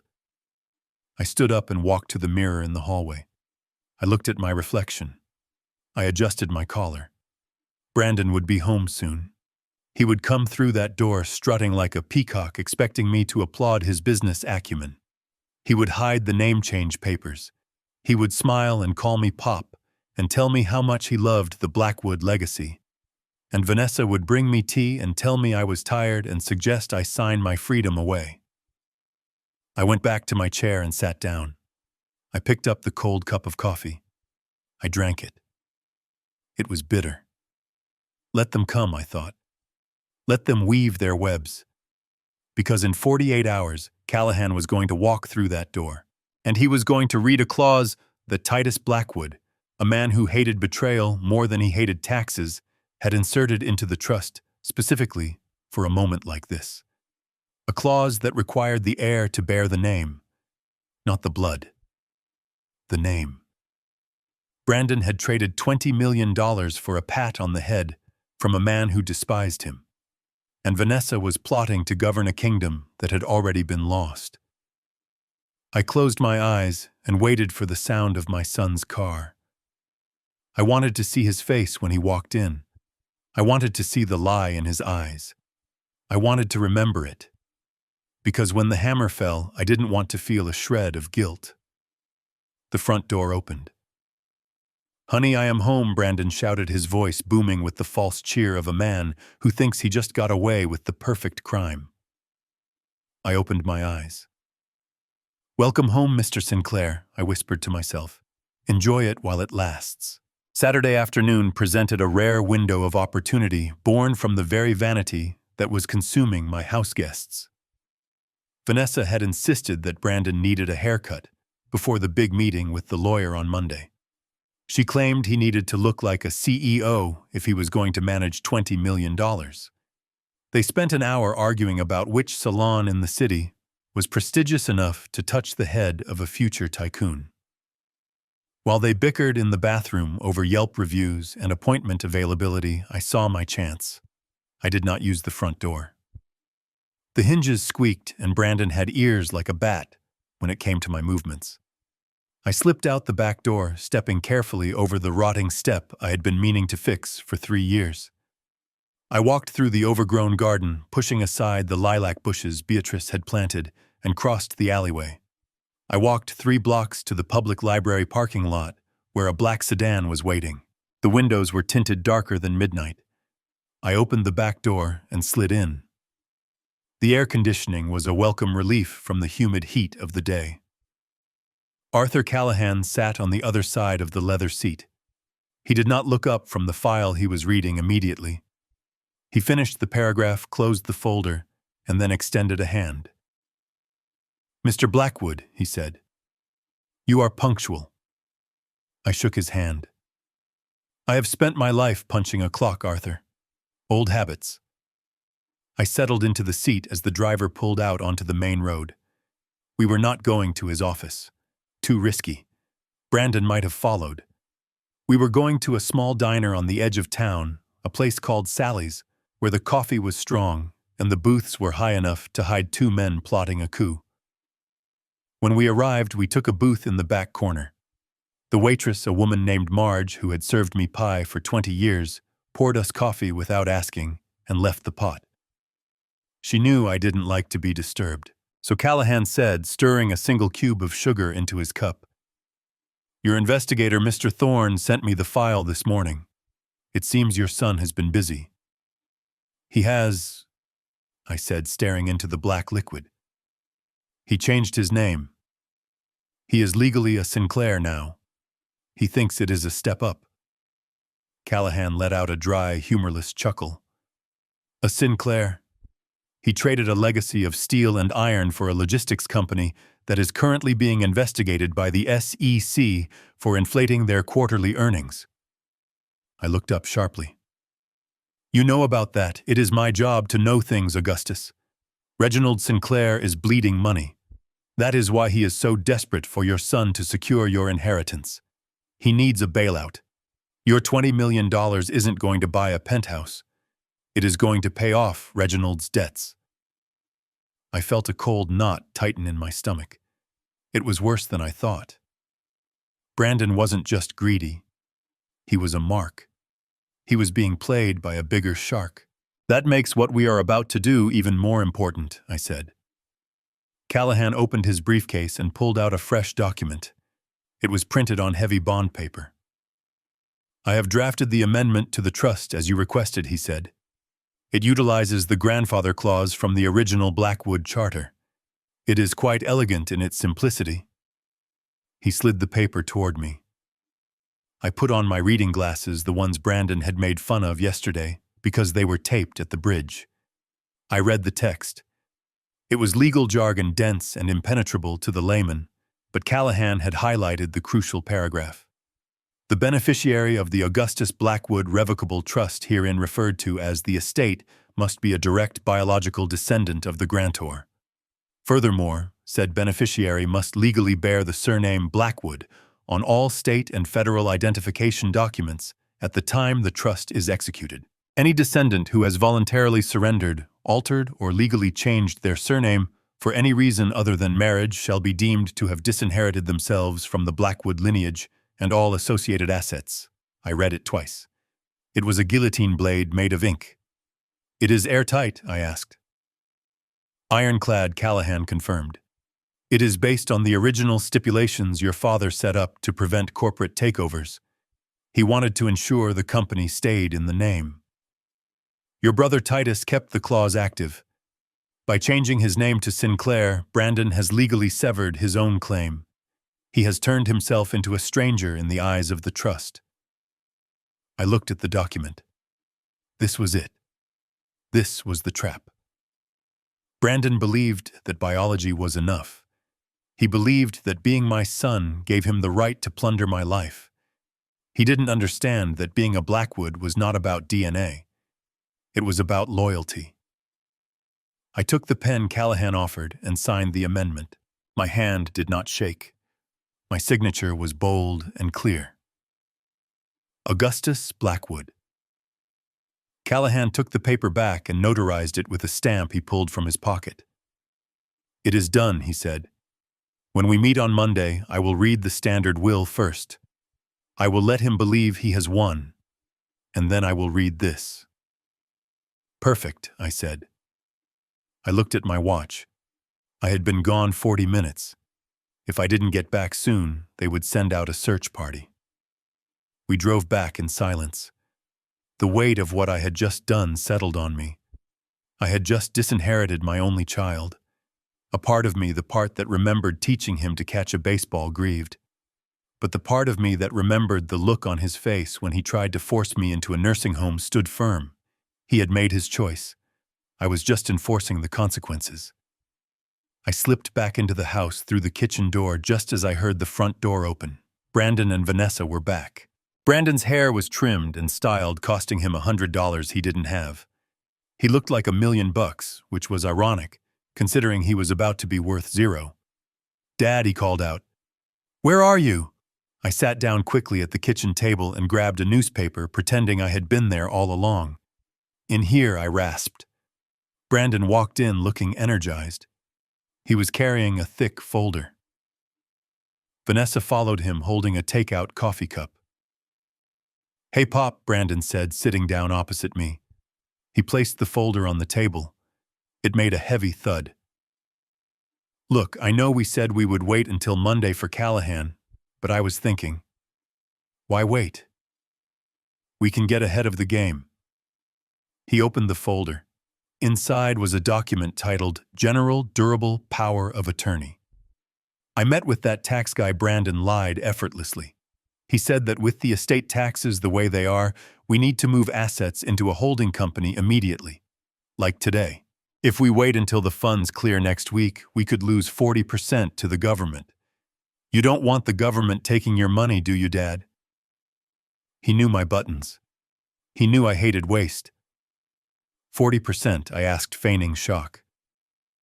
It is robbery, Brandon said, shaking his head. But if you sign this, I can open the shelter accounts today. I can protect the money before the IRS even knows it exists. He pushed the document toward me. He pushed a pen into my hand. It was a Mont Blanc. He must have bought it with the haircut. Just sign right there on the bottom line, he said, pointing. I looked at the document. I knew what it was. It wasn't about taxes. It gave him total control. If I signed this, he could empty my bank accounts, sell my house, and commit me to an asylum before dinner. He wouldn't need to wait for Monday. He wouldn't need to wait for the inheritance. He would have power over me now. I looked at his face. He was sweating. His eyes were wide, dilated with greed. He was so close he could taste it. My hands started to tremble. I let the tremor travel up my arm. I let the pen rattle against the paper. I don't know, Brandon, I stammered. My eyes are blurry. I can't read the fine print. You don't need to read it, Dad, he said, his voice tight. I read it. It is standard stuff. Just boilerplate. Trust me. I am your son, trust me. The words hung in the air like toxic smoke. I gripped the pen harder. I lowered the tip to the paper. Brandon leaned in, holding his breath. Vanessa stopped drinking her coffee, her eyes fixed on the ink. I started to sign. I wrote the letter A. Then my hand jerked violently. I dragged the pen across the page, creating a jagged, ugly scar of ink. I let the pen slip from my fingers. Oh, damn it, I whispered, clutching my wrist. My arthritis. It is flaring up. I can't control it. Brandon looked at the signature line. It was a mess. It looked like a child had scribbled on it. But there was a mark. There was an intention. It is okay, Dad, he said quickly, snatching the paper away before I could protest. It is okay. An X works. A mark works. As long as there is intent, I can get it notarized. I have a friend. He didn't care that it wasn't a signature. He didn't care that it wouldn't hold up in a court of law if anyone looked closely. He just wanted the paper. He wanted the illusion of control. He was so arrogant, so convinced of his own genius, that he thought a scribble from a senile old man was the key to the kingdom. He closed the folder and hugged it to his chest. You did good, Pop, he said, standing up. You did really good. You just saved the family millions. He looked at Vanessa. We are in business. Vanessa smiled. It was a terrifying smile. Why don't you go lie down, Gus? You look exhausted. We will handle everything from here. I nodded, cradling my fake injured wrist.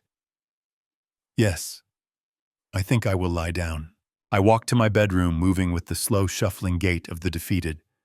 I closed the door. I heard them high-fiving in the kitchen. I heard Brandon say, "We got him. We totally got him." I sat on my bed and looked at my hand. The hand that had just signed a meaningless scribble. The hand that had just baited the trap. They thought they had the power of attorney. They thought they could move the money before Monday. But they couldn't. Because the money wasn't mine yet. The trust didn't transfer until Callahan executed the will on Monday morning. The document Brandon held was worthless until then. It was a blank check drawn on an empty account. But it would keep them busy. It would keep them distracted. It would make them feel safe. And while they spent the weekend celebrating their victory, fantasizing about spending money they didn't have, I would be waiting. I would be waiting for Monday morning. I would be waiting for the moment when the name Sinclair became the most expensive word in the English language. Monday morning arrived with a sky the color of a fresh bruise. It was the kind of gray, heavy day that usually signals a storm in Chicago, but inside the Lincoln Town Car Brandon had hired to drive us downtown, the atmosphere was electric with artificial sunshine. My son sat across from me, his knee bouncing with a manic, rhythmic energy that shook the leather seat. He was wearing a navy blue suit that I knew because I had seen the receipt in the trash cost $4,000. It was Italian silk, tailored to within an inch of its life, designed to make him look like a master of the universe. Instead, to my eyes, it just made him look like a child playing dress-up in his father's closet. Next to him sat Vanessa. She was dressed in a cream-colored power suit with gold buttons, a matching hat perched on her head like a crown. She held a new Hermes bag on her lap, clutching it so tightly her knuckles were white. I knew for a fact that bag had been purchased on Saturday using a high-interest payday loan she had secured online. They were drowning in debt, suffocating under the weight of their own expectations. Yet here they were, grinning like hyenas at a kill. "You look nervous," Pop Brandon said, flashing his veneers at me. "Don't be. This is just a formality. We walk in, we sign the papers, we walk out. Then we go to lunch at Le Bernardin. I already made a reservation. Champagne is on ice." I smoothed the fabric of my old charcoal suit. It was the same one I had worn to the wedding, the same one they had mocked. I had cleaned it, pressed it, and worn it like armor. "I am not nervous, Brandon," I said quietly. "I am just ready for this to be over." Vanessa patted my knee. Her touch was patronizing. "Oh, Gus, it is just beginning. Your new life starts today. No more worrying about bills, no more leaky roofs. We are going to take such good care of you." I looked out the tinted window as the city skyline rose up around us. They didn't want to take care of me. They wanted to bury me under paperwork and sedation. They wanted the Gus problem solved so the Sinclair dynasty could begin. The car pulled up to the curb in front of the Blackwood building. It was a skyscraper of steel and glass, a monument to the industry my family had built, and I had abandoned. Brandon looked up at it, his eyes wide with greed. He didn't see the history. He didn't see the blood and sweat that went into those girders. He just seen a giant ATM machine. We took the private elevator to the penthouse suite. The doors slid open to reveal a reception area that smelled of mahogany old paper and quiet power. A receptionist who looked like she cost more per hour than I used to make in a week ushered us into the main conference room. It was a cavernous space dominated by a long table carved from a single slab of black walnut. At the head of the table sat Arthur Callahan. He did not stand when we entered. He sat like a judge on a bench, his hands folded over a thick leather binder. Behind him, through the floor-to-ceiling windows, Lake Michigan churned gray and restless. Mr. Blackwood Callahan said, his voice deep and devoid of warmth. "Please take a seat." Brandon strode forward, pulling out a chair for Vanessa before sitting down himself. He moved with an arrogance that made my teeth ache. He placed his elbows on the table and tented his fingers, mimicking the posture of the billionaires he idolized. "Good morning, Arthur," Brandon said, using the lawyer's first name with unearned familiarity. "We are ready to proceed. I have the power of attorney documents right here if you need to review them again." He tapped the breast pocket of his jacket, where the scribble-stained paper resided. Callahan looked at him over the rim of his spectacles. His expression was unreadable, a mask of professional indifference. "That will not be necessary, Mr. Sinclair," Callahan said. He paused on the name, letting it hang in the air for a fraction of a second. "We are here to execute the last will and testament of Titus Blackwood, Jr. and to activate the provisions of the Blackwood Family Trust. The power of attorney you hold concerns Augustus's personal affairs. The trust is a separate entity entirely." Brandon waved a hand dismissively. Sure. Technicalities. Let's just get to the numbers. My father is tired. We want to get him home to rest." Callahan opened the binder. The sound of the leather creaking echoed in the silent room. "Very well," Callahan said. He began to read. "I, Titus Blackwood, Jr., being of sound mind and body, do hereby declare this to be my last will and testament. I revoke all prior wills and codicils." The legal language washed over the room, dense and impenetrable. Brandon drummed his fingers on the table, impatient. Vanessa checked her watch. They were bored by the process. They just wanted the payout. Callahan continued, his voice a steady drone. Article 4. The assets. The estate consists of the following liquid and illiquid holdings: the patent portfolio for the Blackwood alloy extraction method, valued at current market rates at $42 million. Vanessa gasped. Her hand flew to her mouth. Brandon stopped drumming his fingers. He sat up straighter, his eyes bulging. 42, he whispered. You said 40 total. Callahan ignored him. Real estate holdings in Chicago, Aspen, and London valued collectively at $18 million. And the primary investment account holding cash and securities totaling $21,400,000. Brandon looked like he was having a religious experience. He was doing the math in his head. $80 million. It was more than he had dreamed. It was enough to buy the Sinclairs, buy the penthouse, buy the McLaren, and still have enough left over to burn. He looked at me. His face was flushed with victory. Dad, he mouthed. Oh my God. I stared back at him. I did not smile. I did not blink. I looked at the son who had sold his soul for a suit and a name change. I looked at the emptiness where his character should have been. Callahan turned a page. The paper rasped loudly. Article 5. The beneficiary. The room went deathly still. This was it. The moment of transfer. Brandon leaned forward, his whole body tensed, ready to catch the gold coins raining from the sky. Vanessa held her breath, her eyes locked on the lawyer's lips.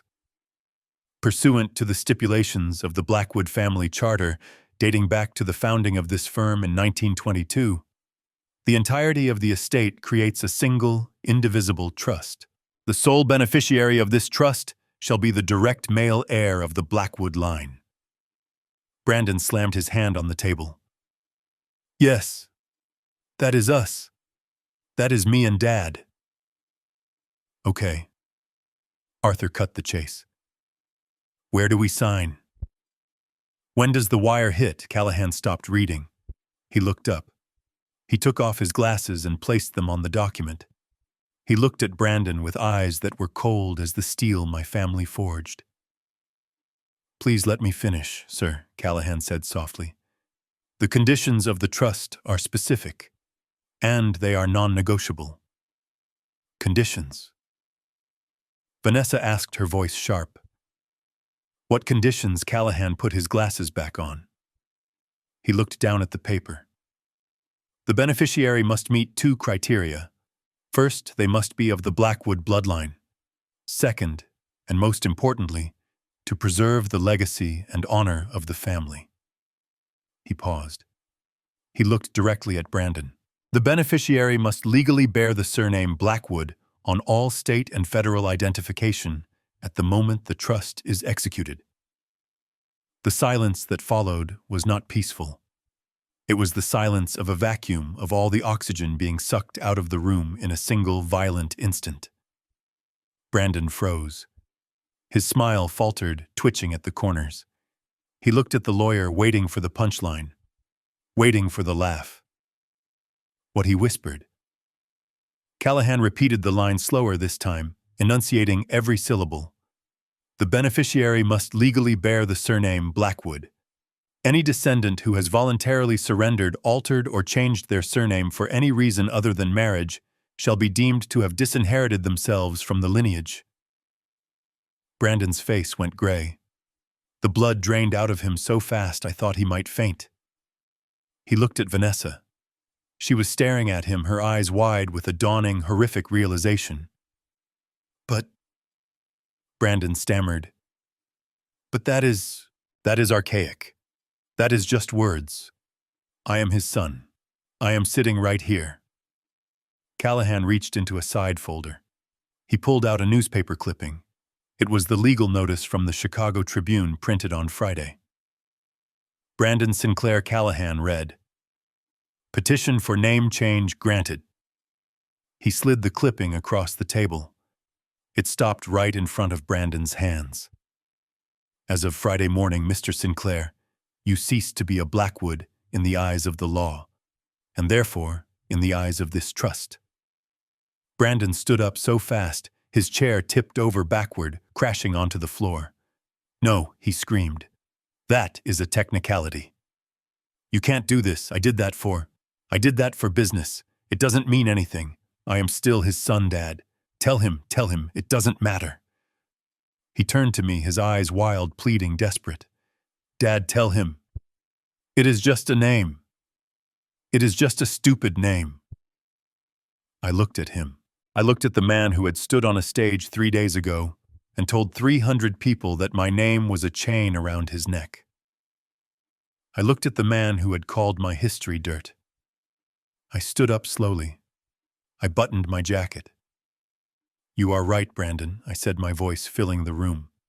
It is just a name. But it was the name you hated. It was the name you were ashamed of.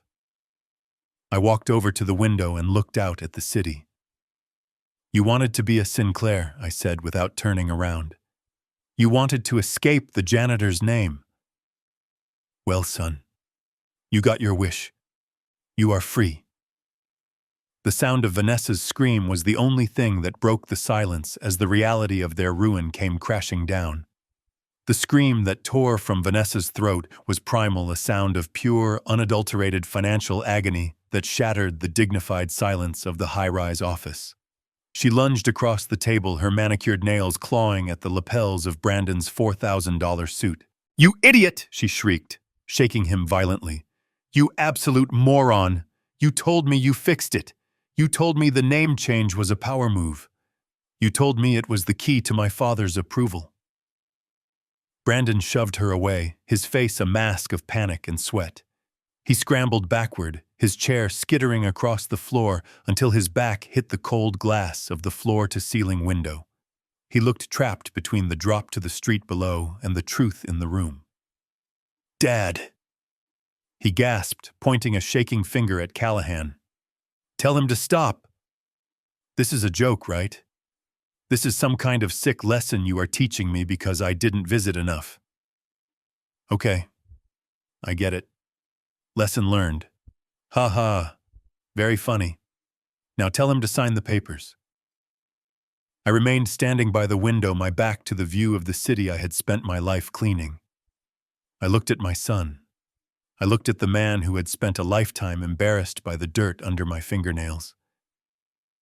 It is not a joke, Brandon, I said, my voice steady and low. It is the law, and it is the legacy. You stood on a stage in front of 300 people and declared the Blackwood name was garbage. You said it was a stain. You said you were washing yourself clean of it. I didn't know, Brandon screamed, his voice cracking like a teenager's. I didn't know about the money. If I had known we were worth $80 million, do you think I would have changed my name to Sinclair? I would have tattooed Blackwood on my forehead. I felt a wave of nausea. That was the truth, finally. It wasn't about dignity. It wasn't about identity. It was always only about the price tag. That is exactly the point, I said.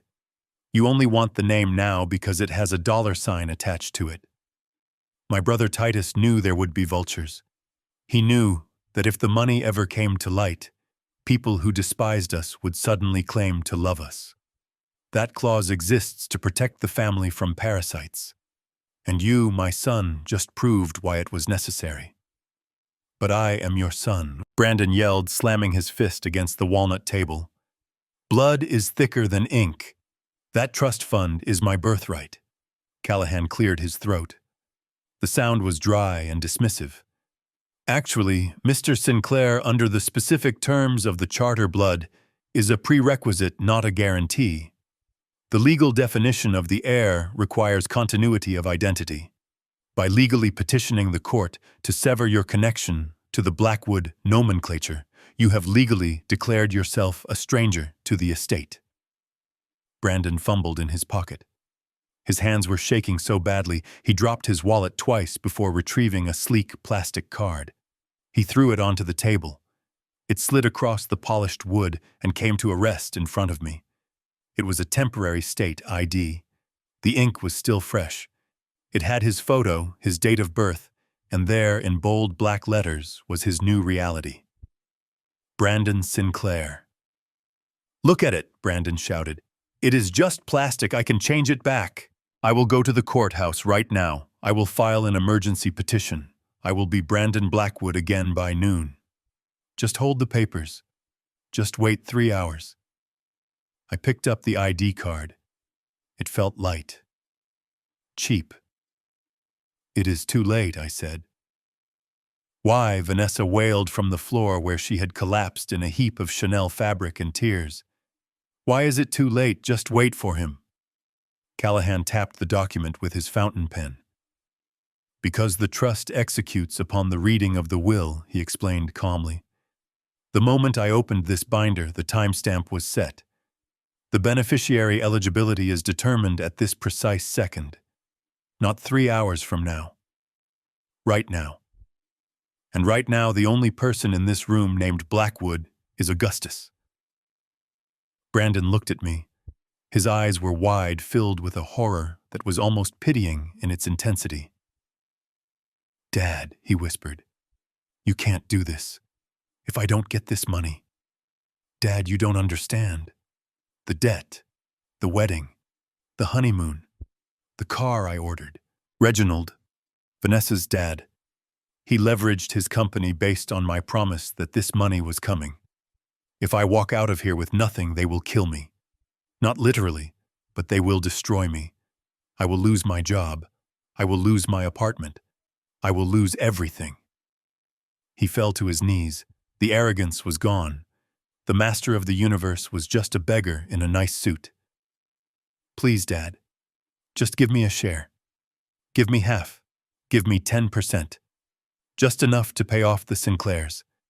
Just enough to save my life. I looked down at him. I remembered the day he was born. I remembered holding him, promising to protect him from the harshness of the world. I had failed. I had protected him too much. I had shielded him from the consequences of his own vanity until they had grown into monsters that were about to devour him. I reached into the inside pocket of my old jacket. I pulled out the newspaper clipping I had been carrying since Friday. I unfolded it slowly. It was a small rectangle of newsprint gray and unassuming. I read it this morning, Brandon, I said, in the legal notices section. I began to read aloud. Notice is hereby given that Brandon James Blackwood has filed a petition to change his name to Brandon James Sinclair. Reason given. I paused. I looked him in the eye. Reason given: desire to disassociate from family history and establish a professional identity consistent with spouse's social standing. I dropped the paper. It fluttered down, landing next to his new ID. You didn't just change your name, I said softly. You put it in the public record that you were ashamed of me. You told the city of Chicago that being my son was a professional liability. Brandon lowered his head. He had no answer. There was no answer. You wanted to be a Sinclair, I said. You wanted the prestige. You wanted the country club access. You wanted to look down on people like me. Well, Brandon, you succeeded. You are a Sinclair now. And do you know what else you are? You are responsible for your own choices. I turned to Callahan. Arthur, since there is no eligible male heir bearing the Blackwood name to inherit the secondary beneficiary clause, is activated. Is it not? Yes, sir, Callahan said. Please read it. Callahan turned the page.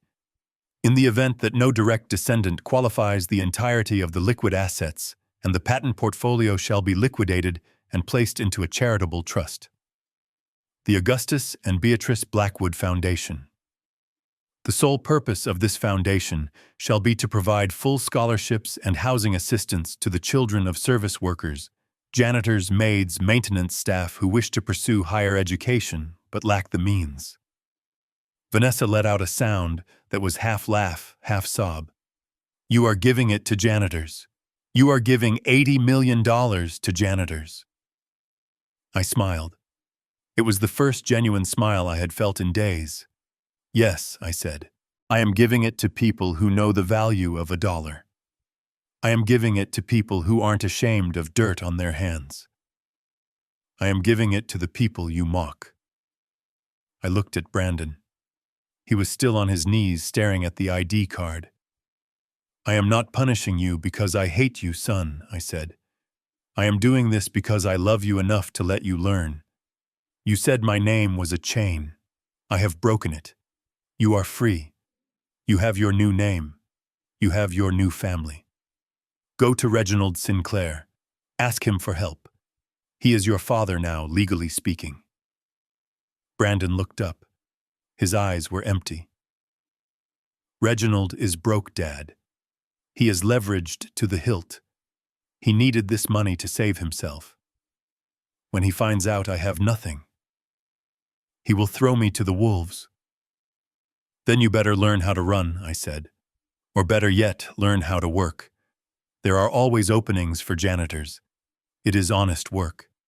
It puts food on the table. I walked past him.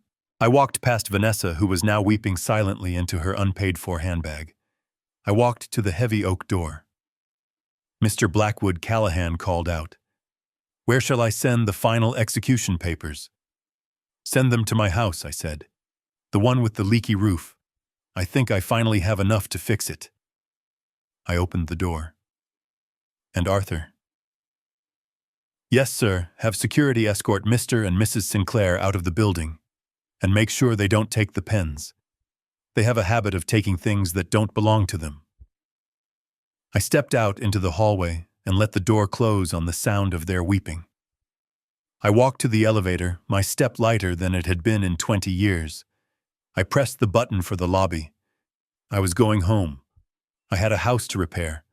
I had a foundation to build. And for the first time in a long time, I was proud of my name. Augustus Blackwood. Janitor. Millionaire. Father. The elevator dinged. The doors opened. I stepped in, ready to start the rest of my life. The price of the name had been high, but as the doors slid shut, I knew it was worth every penny. The realization hit Brandon like a physical blow, but it did not make him humble, it made him violent. His face twisted into a mask of pure, unadulterated rage. He let out a guttural roar that sounded less like a man and more like a wounded animal. "You set me up!" he screamed, spitting the words across the polished walnut table. You knew I was going to do it, and you let me walk into a trap." He lunged. He scrambled over the table, scattering legal documents and knocking over the pitcher of water. His hands were clawed, reaching for my throat, reaching for the father he blamed for his own vanity. I did not flinch. I did not move. I watched him come. But he never reached me. Two men in dark suits emerged from the side doors, moving with the silent efficiency of professionals. One grabbed Brandon by the shoulder, the other by the waist. They slammed him back against the wall, not gently. The breath left my son in a whoosh.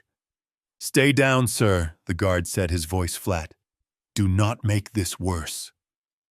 Brandon slumped against the mahogany paneling, sliding down until he hit the floor. He looked at me with eyes full of hate. "You are a monster," he hissed. "You would rather give the money to strangers than your own flesh and blood. You are evil." "I am not evil, Brandon," I said, my voice steady. "I am just a janitor who knows how to clean up a mess. And you, son, are a mess." Vanessa stood over him. She was trembling, but not with fear. She was shaking with the fury of a woman who had bet everything on a losing horse. She kicked Brandon in the shin hard with her pointed heel. "You idiot!" she shrieked. "You absolute moron! You told me it was a lock. You told me the name change was smart. You told me it was what my father wanted. It was what he wanted." Brandon whimpered, clutching his leg. "He wanted the money, you fool!" Vanessa screamed. "He wanted the Blackwood steel money to bail out his failing logistics company. He does not care about your last name. He cares about the check. And now you have nothing. You have debt. You have a lease we cannot pay. You have a wedding bill that is going to bounce. You are nothing." She turned to me, her face streaked with mascara tears. "Gus, please. You cannot let this happen. We are family. I am your daughter-in-law. Surely there is a provision for family support. Callahan stepped forward, holding the final document. The secondary beneficiary clause is quite clear, Mrs. Sinclair. In the absence of an eligible heir, the entirety of the estate, $20 million in liquid assets, and the patent portfolio is immediately transferred to the charitable trust established by the grantor. He placed the paper in front of me. The Augustus and Beatrice Blackwood Foundation, I read aloud. Dedicated to providing housing and education for the families of service workers, for the people who clean the floors and serve the food and drive the buses, for the people you laugh at. I picked up the heavy fountain pen. The ink flowed smoothly as I signed my name. Augustus Blackwood. It was the most expensive signature I had ever written, and it felt like freedom. It is done, I said, capping the pen. The money is gone, Brandon. It belongs to the janitors now. Brandon put his head in his hands and began to sob. It was the sound of a man who had sold his soul and realized the check had bounced. Vanessa looked at him with pure disgust, turned on her heel, and marched toward the door without looking back. Security hauled Brandon to his feet and escorted him out. I stood alone in the office with Callahan, looking out at the city I had helped build, and knowing I had finally done right by the only name that mattered. The elevator ride down from the penthouse was the longest descent of my son's life. It was a silent funeral procession for a future that never happened. I did not ride with them. I watched from the window as they exited the building. They walked out onto the street, not as the power couple of Chicago, but as two drowning people looking for a raft that had already sailed. The unraveling was not slow. It was instant and violent. It began before they even reached the curb. Brandon pulled out his phone, desperately trying to call Reginald Sinclair, trying to spin a web of lies before the truth could land. But Reginald was a man who lived by the ticker tape, and he already knew. Callahan had done his due diligence. The rejection of the inheritance was already being whispered in the right circles. They took a taxi to the Sinclair estate in Lake Forest. They thought they could beg. They thought they could plead family loyalty. They forgot that the Sinclairs did not have family loyalty, they had balance sheets. When they arrived, the iron gates were closed. They did not open. I heard later from Thorne, my investigator, exactly what happened. Fato. Brandon stood at the gate pressing the buzzer, screaming that he was a Sinclair now that he was one of them. Reginald walked down the driveway, flanked by two private security guards. He did not open the gate. He spoke through the bars like a warden addressing an inmate.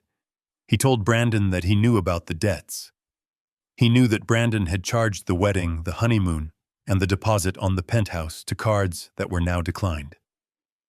He knew that Brandon had promised a $20 million injection into the Sinclair logistics firm to cover Reginald's own failing bets. "You are a fraud," Reginald told him. "You came into my house, you ate my food, and you promised me gold while your pockets were full of dust. You are not a Sinclair. You are a parasite." Vanessa tried to intervene. She tried to play the victim. She cried for her daddy. But Reginald looked at her with the cold eyes of a man who realized his investment had soured. He told her she had chosen a loser. He told her she had embarrassed the family name. He threw a suitcase over the gate. It contained her clothes. He told them to leave before he called the police for trespassing. They were homeless. They had no apartment because the lease in the city had been canceled due to lack of funds. They had no penthouse because the deposit check had bounced that morning. They had nowhere to go but a cheap motel on the outskirts of the city, the kind of place Brandon used to mock when we drove past it. But the fall was not over. The ground had not yet rushed up to meet them. The next morning, Brandon put on his $4,000 suit, which was now wrinkled and smelled of fear, and went to his office. He worked as a mid-level marketing director at a firm downtown. He thought he could salvage his career. He thought he could at least keep his paycheck. He was wrong. When he swiped his badge at the turnstile, the light turned red. It beeped a harsh, rejecting sound. A security guard, the same kind of man Brandon had ignored for years, stepped forward. He asked Brandon to wait. 5 minutes later, the head of human resources came down accompanied by 2 internal auditors. They did not take him to his office. They took him to a small windowless room off the lobby. They laid out the records. For 6 months, Brandon had been siphoning money from the marketing budget. He had created fake vendors, fake invoices, and channeled the funds into his personal account. He had stolen $45,000. He had used it to buy the engagement ring. He had used it to pay for the deposit on the venue. He had done it because he was absolutely certain the inheritance would cover it. He thought of it as a bridge loan. He thought he would pay it back before anyone noticed. But when you don't have $20 million, $45,000 is a felony. They fired him on the spot. They told him the police were on their way. He was escorted out of the building carrying a cardboard box with his stapler and a photo of him and Vanessa smiling on a boat, a photo that looked like it belonged to a different lifetime. He walked out onto the sidewalk, unemployed, homeless, and facing criminal charges for embezzlement. The name Sinclair, which he had fought so hard to get, was now plastered on the police report. It was the first time the new name was used in an official capacity. Brandon Sinclair arrested for grand larceny. And then came the final blow. The one that hurt the most because it proved that everything I had warned him about was true. Vanessa did not stand by him. She did not go to the police station to bail him out. She did not comfort him. She went to a divorce lawyer. She filed for an annulment based on fraud. She claimed he had misrepresented his financial status. She claimed he had tricked her into marriage. In her deposition, she called him a con artist. She called him a failure. She stripped him of his dignity in legal filings that became public record. The divorce was not a battle, it was an execution. She took the jewelry. She took the wedding gifts that hadn't been returned. She took the car that was in her name even though he had made the payments. She left him with nothing but his debt and his new last name. I sat in my kitchen reading the reports Thorne sent me. I saw the mugshot of my son. He looked terrified. He looked small. The arrogance was gone, scoured away by the harsh grit of reality. I did not feel joy. I did not feel vindication. I felt the deep, aching sorrow of a father who watches his child touch the stove after being told it is hot. He had to burn. There was no other way for him to learn that fire is real. I thought about calling him. I thought about bailing him out. I had the money now. I could make the charges go away. I could buy him a condo. I could fix it. But I looked at the photo of Beatrice. I remembered her voice.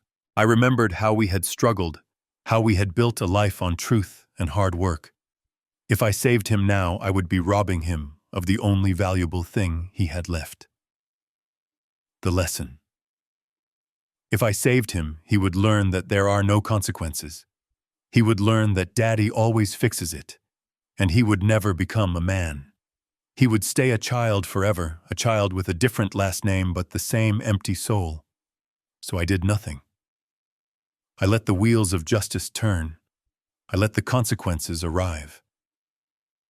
Brandon sat in a holding cell wearing a suit that was too expensive for the bench he slept on. He had no job. He had no wife. He had no home. He had no inheritance. He was finally a self-made man. He had made this disaster all by himself. And as the sun set over the house that he had tried to sell out from under me, I signed the first check for the foundation. It was for a scholarship. It went to the daughter of a janitor in the South Side who wanted to be a doctor. The money was doing good work, and somewhere in a cold cell, my son was doing the hardest work of his life. He was facing himself. 6 months have passed since the doors of the law office closed on my son's screaming face. I am sitting in the library of the Blackwood estate, a room with ceilings so high they seem to catch the clouds. The walls are lined with books my brother Titus never read, books bought by the yard to impress people he didn't like. I live here now. But I am not the owner of the fortune. I gave the money away, every single cent of the $20 million, to the foundation. The trust grants me lifetime residency in the family home, a modest stipend for food and utilities, and the role of chairman of the board. In a way, I am still a janitor. I take care of the house. I keep the grounds tidy. I fix the leaky faucets myself because I enjoy the work. But my most important job happens at this desk. I look down at the stack of papers in front of me. They are not legal threats or bankruptcy filings. They are scholarship applications. I pick up the one on top. It is from a young woman named Maria. Her mother is a housekeeper at the very hotel where Brandon held his wedding. Maria wants to study structural engineering. In her essay, she wrote that she is proud of her mother's calloused hands because they built the foundation of her life. I smile. It is a genuine smile, one that reaches my eyes. This girl, a stranger, understands the lesson that my own flesh and blood spent 30 years rejecting. She understands that dignity is not found in a title or a bank account, but in the honest sweat of a day's work. I dip the heavy fountain pen into the inkwell. I sign the approval letter, Augustus Blackwood. The signature flows smoothly across the page. It feels heavy, significant. For 50 years, I hid this name. Now I use it to open doors for people who have been locked out their entire lives. The silence of the library is broken by the harsh buzz of my cell phone on the mahogany desk. I look at the screen. The caller ID displays a number from the Cook County Correctional Facility. It is Brandon. Or rather, it is inmate number 8940. He calls once a week. At first he called to scream, then he called to beg. Now he calls to blame. He wants money for the commissary. He wants me to hire a better appeals lawyer. He wants me to fix the mess he made. He wants me to be the father who shielded him from the world. My hand hovers over the device. I can picture him in the common room wearing a jumpsuit that scratches his skin, holding the receiver with desperation in his eyes. A part of me, the part that remembers teaching him to tie his shoes, wants to answer. It wants to tell him it will be okay. But I pull my hand back. If I answer, I am telling him that I am still his safety net. If I answer, I am robbing him of the consequences that are currently shaping his soul. He needs the silence. He needs to sit in that cell with nothing but his new name and his old mistakes. I press the button to disconnect the call. The buzzing stops. The room returns to its peaceful stillness. I stand up and walk to the French doors that open onto the terrace. Outside, the garden is in full bloom. I planted lilies along the walkway, Beatrice's favorite flower. The sun is setting, casting long, golden shadows across the lawn that my grandfather bought with steel and blood, and that I have redeemed with charity. I take a deep breath. The air smells of rain and freshly cut grass. I feel a profound sense of calm settle over me. People in town look at me with pity when they see me at the grocery store. They whisper about the tragedy of the Blackwood family. They think I am a lonely old man who lost his only child to greed and prison. They are wrong. I press my hand against the cool glass, watching the light fade from the sky. I did not lose a son. My son died the moment he stood on a stage and decided my love was a source of shame.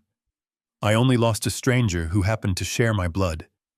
And in his place I found 1,000 children like Maria children who will carry the true legacy of this family forward.